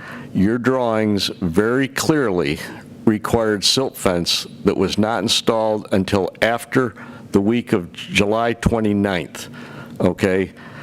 And there is a lot of silt there that wasn't there before. It wasn't there because of Thermo Fisher, and there was no erosion control put in there around the disturbance areas. There was a couple things maybe up the hill. All the grading that's at the bottom, as I say, I'm looking straight at it, okay? Simple question is, why was the silt fence not installed till the 1st of August? The silt fence was installed, I don't believe we started there until the middle of July. The silt fence. Hang on, Rich, hang on. You just got to capture on a microphone, but that's if the chairman wants to allow it. I believe our pre-construction meetings happened in July. I don't know exactly the dates, but prior, one of the first things we did on site, because we do this, is we installed the erosion control.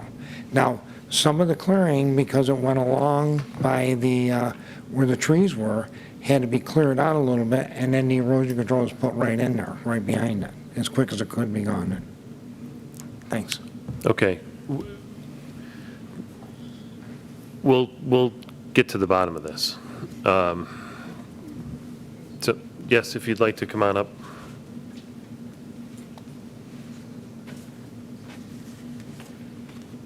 Hi, I'm Joyce Dortenzio. I live in Allen's Creek Valley as well. And my question comes out of your presentation. Marlene asked, was it Marlene or the other lady, asked about whether there was going to be any kind of green barrier between her property and the creek and then what's being built. And it really does concern me for her and for the people along there, if they're going to look out their back windows, which really is where all of our windows are, across the back of our buildings, and look out at a tall building. Is something going in there? Is there a plan? Well, there is a buffer. All buildings will have a certain amount of buffer from the property line. What is a buffer?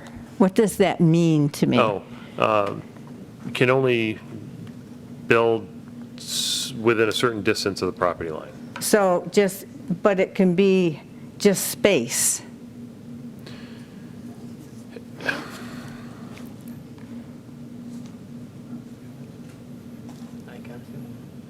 Do you want to answer that question? I'd love to. Oh. Go ahead. Just interrupt me if you want. Will do. Okay. The area you're speaking of, this project and its overall approval, as the chairman said, required a buffer around its perimeter. Yes. Where the zoning districts of residential meet Yes. limited industrial. Our code requires a 150-foot buffer from the district boundary line, the property boundary line in Yep. this case, to the nearest improvement. In this case, it would be the edge of the parking lot. Under this application, in this specific location, they have to encroach into that area. They're requesting to encroach into that area to install and properly grade out that back portion of the parking area that you see there. And they're also including a retaining wall to minimize that encroachment into there. They're going to go to the zoning board to seek Well, yeah, relief right. from that. Okay. To answer your other question about what is a buffer can be new plantings, it can be existing vegetation, it can be fencing, it can be a number of things subject to the board's approval. In this case, the buffering that was approved as the overall was keep as much of the existing vegetation there as possible, where necessary, revegetate it where you have to. So that's kind of painting a picture of what buffering looks like when it's all said and done. It's either what's out there today in that area that we described, or it would be new vegetation subject to the board's approval. Okay, but if what's out there now is fairly low and the building is 25 feet tall, what does 25 feet tall mean? Does that mean like 2-3 stories? What are we talking? You're looking roughly 2-story. 2 stories? Yeah, it's one functional story. It's going to have one functional floor in the building. It's not a 2-story building, so you're not going to see windows second floor. Right, okay. It is one floor of space. Right, okay. But to the top of the roof, All right. with okay. all the trimmings and everything. you're 25 looking at- feet. Yep. I'm still concerned about her property, but there's no more I can say. Thank you. Okay. Thank you. Okay. Thank you, everyone, for coming. And we have a number of things that we will be addressing. Would you like to say anything? I don't have anything additional to add unless you really want me to address any of the comments. We can take care of those in writing. I will say, we understand the erosion control issue is something that needs to get addressed. I do believe Rich has made some effort since our last PRC meeting to address some items. But we'll work with town staff to make sure any concerns and stuff are addressed. But Okay. keep this thing moving forward. All right, thank you everyone for coming. Thank you for your presentation, and we will call this hearing closed.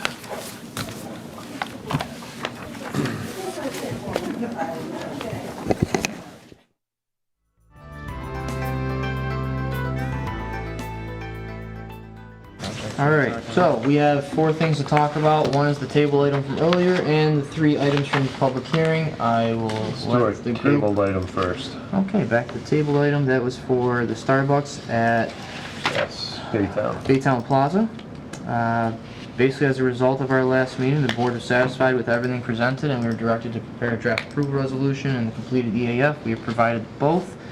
If there are no more questions on that project, we can entertain the votes for the EAF and the resolution. I'll make the... EAF? Yeah. I'll second. Save it for the next one. Where'd you get that donut? He keeps them in his car. It's in your pocket or something? He raided us upstairs. Duffel bag of donuts? Raided the planning department. That's what always got. He doesn't even have to pay for it. Jeez. All right, so you want me to make the motion in? Well, we gotta do the EAF first. The roll call. We did the votes. We just need roll call for the EAF. Hetzke. Aye. Bastian. Aye. Knauer. Aye. Tidings. Aye. Now I'll make the motion. I'll second. To approve the To project. approve the There we go. project. We'll Hetzke. finish. Aye. Bastian. Aye. Knauer. Aye. Tidings. Aye. All right. All right. Fresh in the mind or in order of the applications? Order of applications. All right, we have a sketch plan at 85 Sovereign Drive. As the applicant stated, that this is not the first time the board's reviewed this property for something similar in use. This did go to the town board for its use as a requirement of the rezoning that took place to create this as a commercial property. The town board was in favor and supportive of the building designs, in fact, because those were available at the time. They saw the architecture as well, so they were supportive of the use and approved it for the property. It's here now for sketch plan review. Ask questions about the delivery service, hours of operation. Stormwater still has to be addressed, which they will through a final design, as well as the rest of the utilities. It's on a private drive. They do have to go to the zoning board for a number of variances that they outlined. And all that's left really from you guys is, are you good with the use and the look of the building? I'm fine with it. I have no issues with it. It is amazing that, you know, they could probably build building the size of half of this table. Setbacks are very unique there on that property. Thank you, Mike. There's the rendering of the building. I guess my only question to you guys is, would you want to see that treatment, the knee wall treatment wrapped around the entire building? This is kind of how, this is the view from the corner of Sovereign Drive. It makes the bend. So it's not wrapped around the whole This is the building? only view we have, so it's just something I'd want to include in the letter to say, continue the treatment around the building. Where's it visible from? Well, as they said, they are only visible from Sovereign Drive, really. This is kind of the viewpoint on that private drive. Yeah, if we zoom in on Can you that see it area from in Creek there- Street? Will they be able to see it from Creek Street? Probably the office frontage and that front corner, maybe. Yeah, it looks like... I say, So this I would mean, be there's the not a back lot half. of, right here. yeah, let's have it wrap around. Just wanted to ask I mean, the to me, you can see that from Creek Street. You look down that Certainly driveway on the- and, Yeah, on the west side, or... yeah. Yeah. That's Nolan's to the upper left, isn't it? Nolan's No right one's here. on the right. Is that Nolan's? Upper left That's is not like Big life Bob's storage or for anything. Uncle Bob's. Okay. Uncle Bob's, yeah. So Nolan's is similar architecture. Yep, and they kind of drew from that a little bit. Yeah. Okay. Yeah, that So it's seems fitting to the reasonable. area. Hey, you got a guy who's willing to put his money into our town and put his business in our town. We'll send a sketch letter summarizing all the board's general support of the project. Yeah. And see what they do next week to the zoning board. Just 800 square feet is large for 3 people. So what else could Hey, we do? oh, the office? Yeah. That was also It's part that of their, separate building, I assume. that was Well, they also part of probably their have heated a, area for my storage. guess is they probably have a, well, they probably have a kitchenette, but Kitchenette. maybe a conference room, and maybe even a classroom to train That could be, yeah, you're people. right, you're You know, right. they may want to bring people in from time to time to say, hey, we're having a company meeting, and since they're a contractor, that they're always out on a customer site, they want to have a place where they can gather, and Currently, they're up in Webster, and this would be a zone. that's just site. speculation on my part, but that would You're make, probably right. No, I think about it, yeah. Part of that space was that climate-controlled element, the heated storage space as well, whereas the large portion of the building, the remaining 9,000 square feet, would be cold storage for insulation, so wouldn't be that cold. right. But, Right. you know, you never know. That's interesting. I never know. Does insulation create its own heat? I don't know. I got out of engineering real early in college, so Or thermodynamics. does it just block transfer? Yeah, I stopped that real quick. It's a tough one. The math didn't agree with my brain, and here I am. All right. So I'll take a vote to send a sketch letter? Yes, somebody want to move it? I'll move. I'll second. Bastian and Canower. Hetzke. Aye. Bastian. Aye. Canower. Aye. Tidings. Aye. All right. Fellows Road, 2-lot sub, new house, existing structure, cleaning up a lot of the existing accessory structures on the property. It's identified on the plan.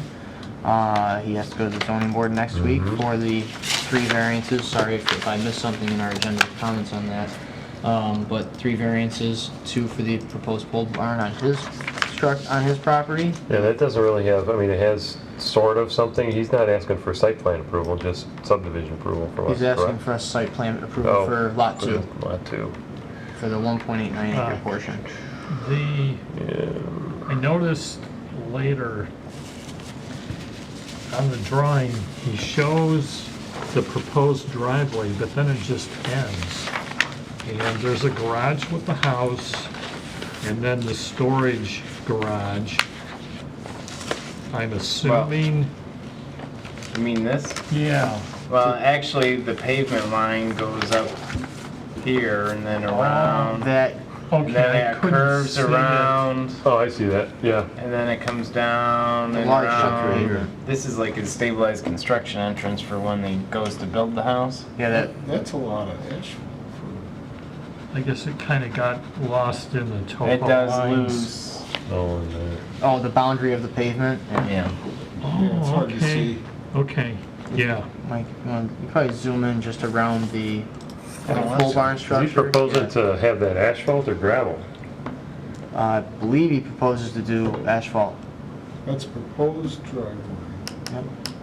That's a lot, but As he said, he's got boat trailer, I think he's got a camper, so he's trying to do his turning movement on there as Right. opposed to Fellows Road. Yep. Yep. So not a terrible thing. It is a No. 2-acre it'll be basically And a with 2-acre that, it kind of property. makes sense that the, garage is located where it is. Yep. Meaning the outbuilding. Mm-hmm.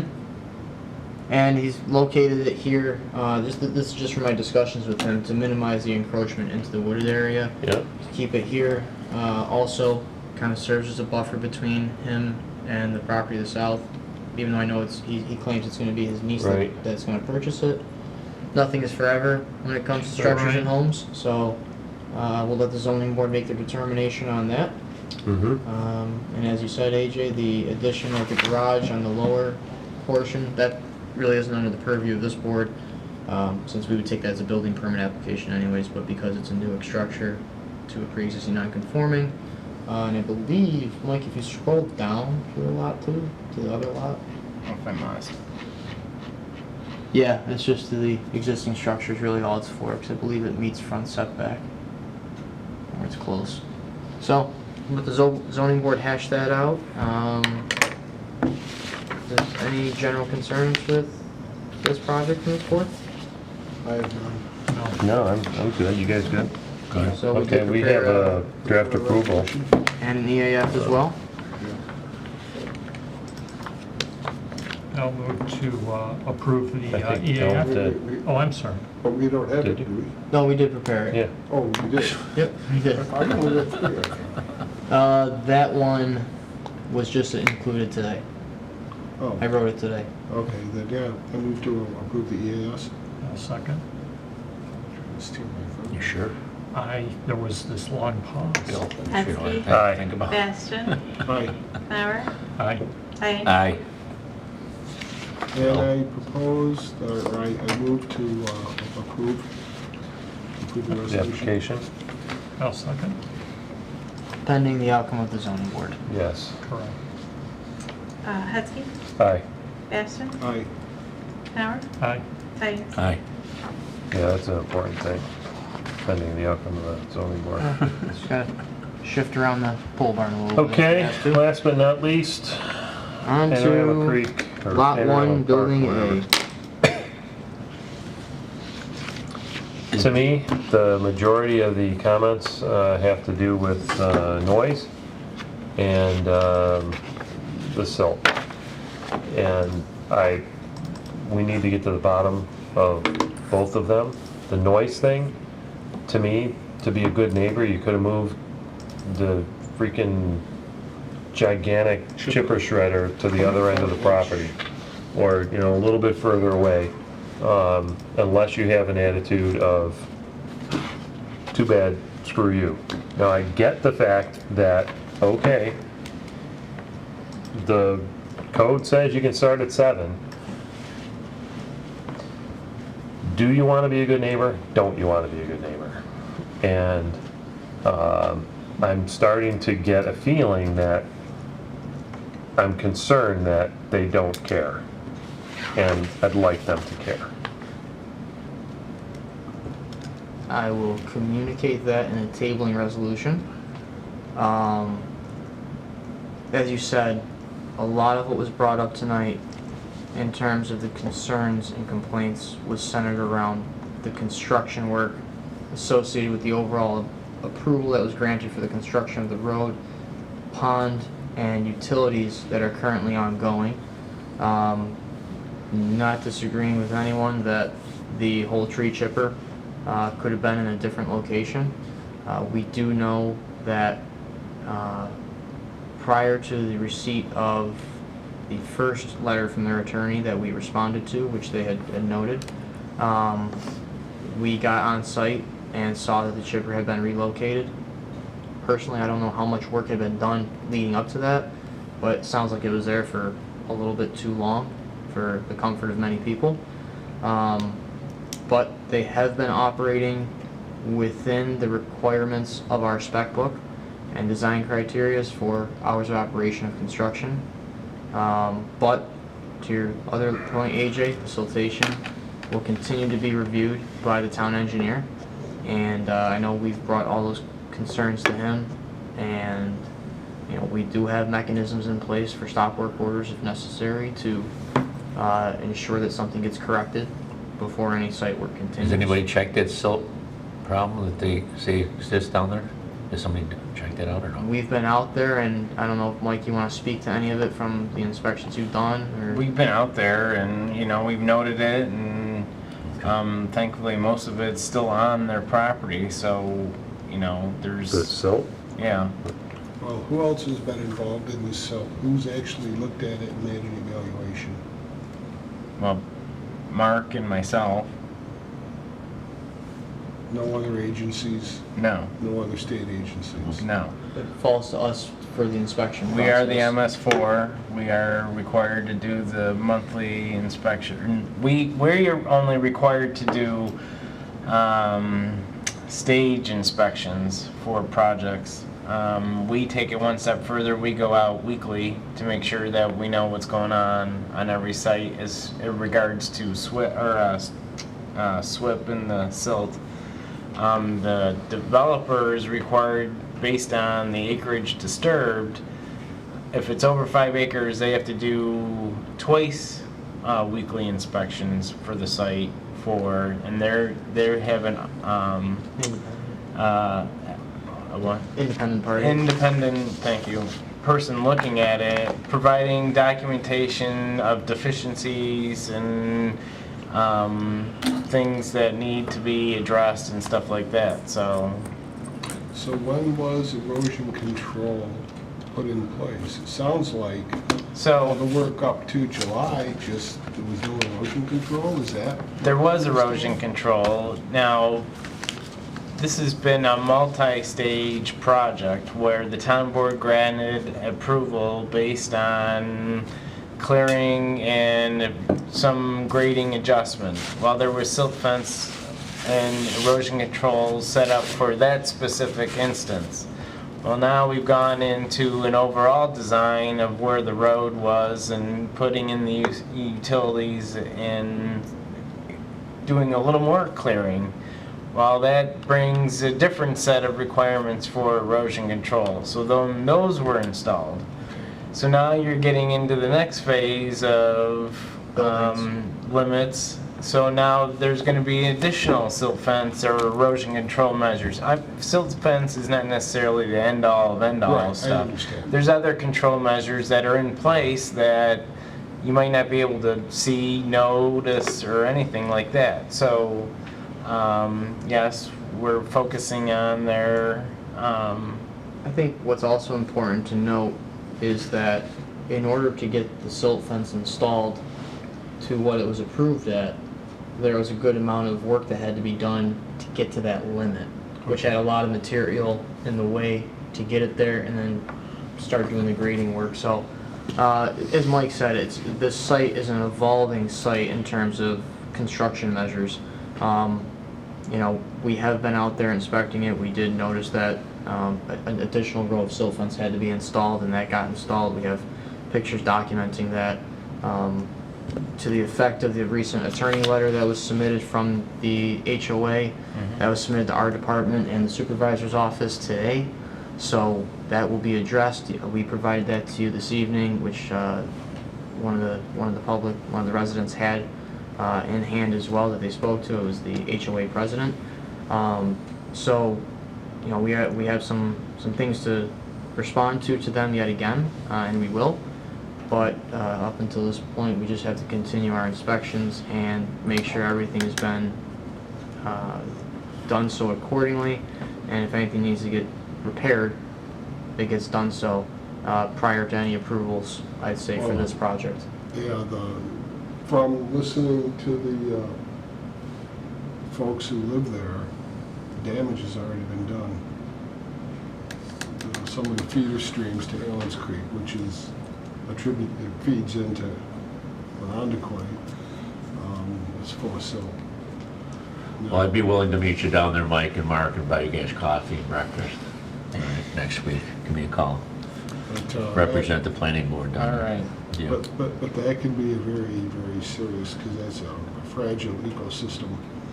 And when you're talking trout streams in New York State, that can be pretty serious real quick. So I would imagine this is something that we really want to take a hard stand on. Oh, no doubt. No doubt about that. And that's why, you know, we'll follow up, Mark and Mike. We'll go back and talk about this meeting after this to confirm that all the measures are in place, and if anything needs to be addressed, it gets done prior to anything more on this site than what's already been approved. And that's been the town's policy for any project that has concerns such as these, so that we make sure things get done properly.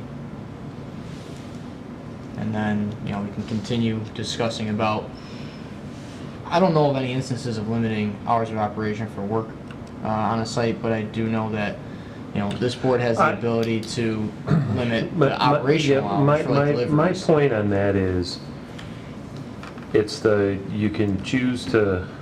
Yeah, what you said earlier, You I can choose to agree. be a good I neighbor agree. and kind of follow the spirit of the law, or you follow the letter of the law. I'm allowed to do this, and what you risk is a mob of people looking for every possible thing to trip you up on, and that in turn turns into officials looking for every possible thing to trip you up on. And why would you do that?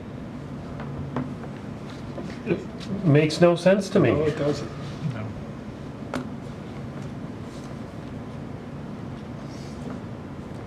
So. Noted.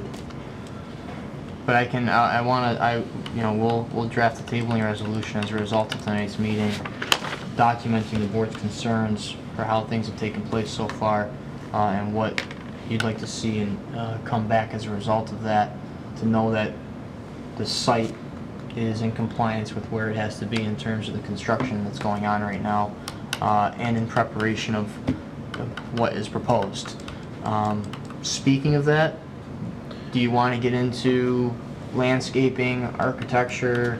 I have a few concerns on what's going on the roof, and where is that going to be visible from?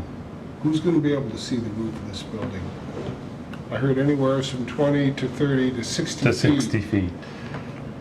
Oh, that is, I think, in terms of the grading off that southwest corner. Right, but there's I homes have a up pointer, there. I don't know what I'm doing here. There's mobile homes up there, correct? Correct, it does. They're going to need- look down on a bunch of squealing HVAC units? And what is the Remember view that? from Look here? at it. I gotcha. Yeah, we should just make sure that they're screened enough so that, Yeah. okay, all right, people from the street can't see it, but let's do as good a job as we can screening Maybe it something from. goes up and Yeah. over a little bit. And the other thing I was going to ask, and I forgot to, once they mentioned that they may have a calibration business in there, metrology calibration, I'm not sure, but will they have to file for any New York State air permits for emissions? It probably depends on the type of calibration. What they're doing. The equipment, yeah. Now, chances are they won't have to, I don't know, so I would like to ask that question. And then if they do have to, what are they going to emit? Because that can lead to owner problems. Being an ex-Kodak person, it's a big deal. You start stinking up a neighborhood, so. Right. You mean that area of Ridgeway up there? Burger King, Panorama Trail Hall. No, I'm Slightly talking- different process. Yeah. That's I'm called not a talking really about the smoky smell of grill. hamburgers and french That's a fries. flame, I can't talk, I So they tried. say. Flame broiled. Yep. Good questions. Okay. Okay. Let's see. We can, to your point during the public hearing, AJ, we can ask for any clarification on lighting specs Mm-hmm. for dimming. Yeah, actually, that's really Bob's point. Both, Well- sorry, that was a tag team, I apologize. Bob, That was a team many effort. credits. Team effort. Wonder Twin Powers. Activate. Form of. You get to pick. The lighting guy. Oh, well, that's just you. Oh, yeah, that's true. All right. All right, Neutron. let's move on. Alright, it's been a long day for me. Yeah. So we got that. Would you like to, how do you feel about the architecture of the building as proposed? They brought the materials in? I think it'll look nice. Okay. I'm okay with that. You know, what's, like some decent sized trees around the perimeter, you know, that they have shown there, and There's a good view of it. They do a nice zoom in of the front entrance there, and that's really not indicative of, like, if you look at the road, the curb cut where that is in this sketch, and you try to superimpose that over the actual site plan, it doesn't really look the same. I believe if you were to take this extremely literally. That green space would be a lot smaller. Right, and part of the road modification that they described, that the applicant described as part of, we realigned the road a little bit Yeah. to match some of the grade that's out there. It meant creating more of a right angle to that, to create less green space, to your point. This rendering doesn't truly reflect that. Right. But the site plan obviously does. Right. Yeah, because the road's gonna be more parallel to the Correct. edge of the parking lot. Yep. Right. And that's something that they included in the most recent revised plans, was to again create more, I don't know why I don't use this when I have it, create more of that right angle Yeah. here and parallel to the parking. Also, just to capture here for you now, as part of the overall approvals, this cul-de-sac was actually located up here more into that area of the mature trees. Mike, do you have this, the grading plan for the cul-de-sac? It's probably in the file. Or it's, nope, might be sheet 2, or 3, sorry, I think it's sheet 3. There it is. So now with this modified cul-de-sac that they're proposing as part of the roadway, cut off. Yeah. Which one shows it? Yesterday's? No. There's another site plan. Go to the 910 folder. Down one. Site plan. Grading plan? Site plan? Grading is made of. Okay, this is.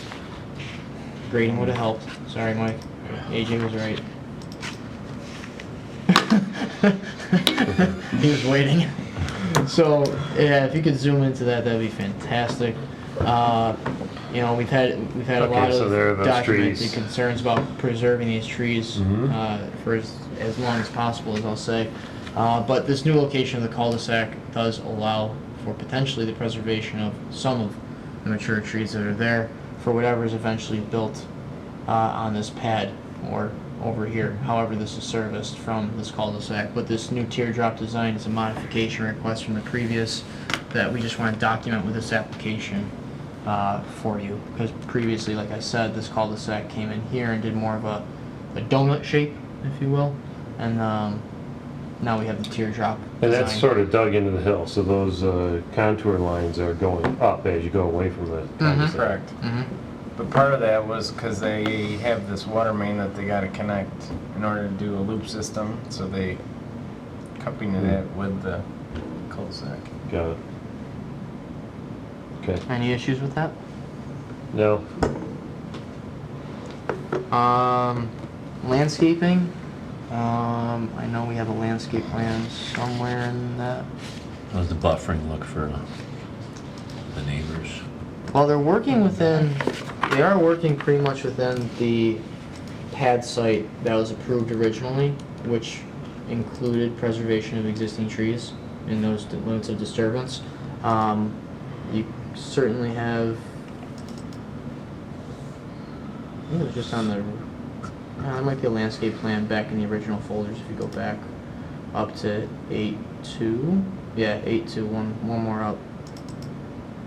You get who said they had some pictures? And some of the neighbors said they sent you some pictures or dropped some off? It wasn't in relations to this, it No, was in it's relations silt. to the water bodies, the waterways.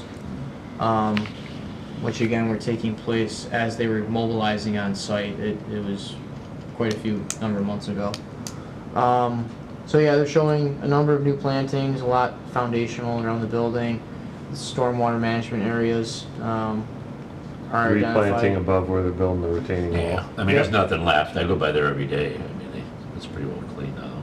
Yeah, and this is pretty hard to see from the road, this pad site. But they are working within the limits of what was approved by the board. So if you'd like, we can pass this along to your consultant for landscape review, or if you'd like to see more tree plantings, we can do that, or ask your consultant if that's appropriate. Ask Bruce. Or if you'd like to see before and after of kind of what limits of disturbance are versus what's being proposed. That actually might be helpful. We've kind of explored a lot of options. That might be helpful, an overlay or something along those lines. Okay. I mean, I don't know, do you guys want to send it to Bruce, or do we need to? Just throw it out there like we usually do. Yep. Yeah, I think so. You think so? Yeah, it's a big Yeah, why not? project. Yeah, I mean, it's it's- gonna have a big impact on that whole area, so It's why not? the first development in this project, and kind of Yeah, get set an the anchor standard. point. Yeah. Okay. Send it to Bruce. Okay, concept, And as they said, they are going to the zoning board next week for the encroachment into the 150-foot buffer area. Yep. Sorry for my interpretation of it, just to help with Sorry. that one. And It worked out fine. okay. and also the 5 less parking spaces than required by code. So they're going to zoning board next week for that. Other than that, any other concerns with this project being building A of building X many? I mean, this No. project does, when you look at the overall, this does combine 2 lots that were originally approved. I'm not necessarily saying that, because you're playing around with square footages. I know, there's potential for a 10,000 square foot building here, 50,000 there, or 15 somewhere else, so, they got a lot of numbers to work with, a lot of space to work with, so this was approved for a 9-lot subdivision. This is just the first of those lots. Correct. And they are required to work within the grading that's out there to try and preserve that look that, was intended. Mm-hmm. So with that I being will said, move to table. Second. Sebastian gets it. It's a valiant effort. Rested. Hetzke. Aye. Bastian. Aye. Canower. Aye. Tidings. Aye. Before we leave, we have a new business item, and I need a vote for the 2020 dates, meeting dates of the I'll make board. a motion, accept. I'll second. Did you want to make, what were you doing there? Oh, okay. Nothing. Nothing. Seemed like you had something on the tip of something. You're so far out. Something. Aye. Bastian. Aye. Canower. Aye. Tidings. Aye. And lastly, watershed, that's next week. Can you go to active projects, PB action items? Down below. Bottom. Wilbur's Tree Farm on Salt Road has provided us with this map for consolidation plan to merge lots consistent with the tree farm operations that are out there on both sides of the road. Basically, everywhere you see a swing tie, here, there, they're consolidating lots from several to single. So then hope. End up being 2 lots. Yep, 2 lots at the end of it, many to begin with now. We just need a, did you have a question? No, I Okay. just answered. From many to 2. Yes, many to 2. 1, 2, 3. So all we need is a vote. I'll make a motion to accept. I'll second. Very good. Hetzke. Aye. Bastian. Aye. Canower. Need to recuse? Tidings. Aye. I believe. It's part of, Sure. yeah. Sure, why You not? still got a quorum. You didn't hear anything I just said. What'd you say? Exactly. Okay. Anything else? That is all I hope I have. Yeah, that's all we got. Perfect. All right. Anybody have any other business to discuss? You enjoy your first night? Yeah. Yeah, there you go. All right. There's a lot more fun, just like tonight. Yeah. Wait till October. This was a short one, right? That's It was 10, pretty 11 short. o'clock at night. All right, then, with no further business, we will adjourn. Good night, everybody. See you guys in a couple weeks. Mrs. Keller.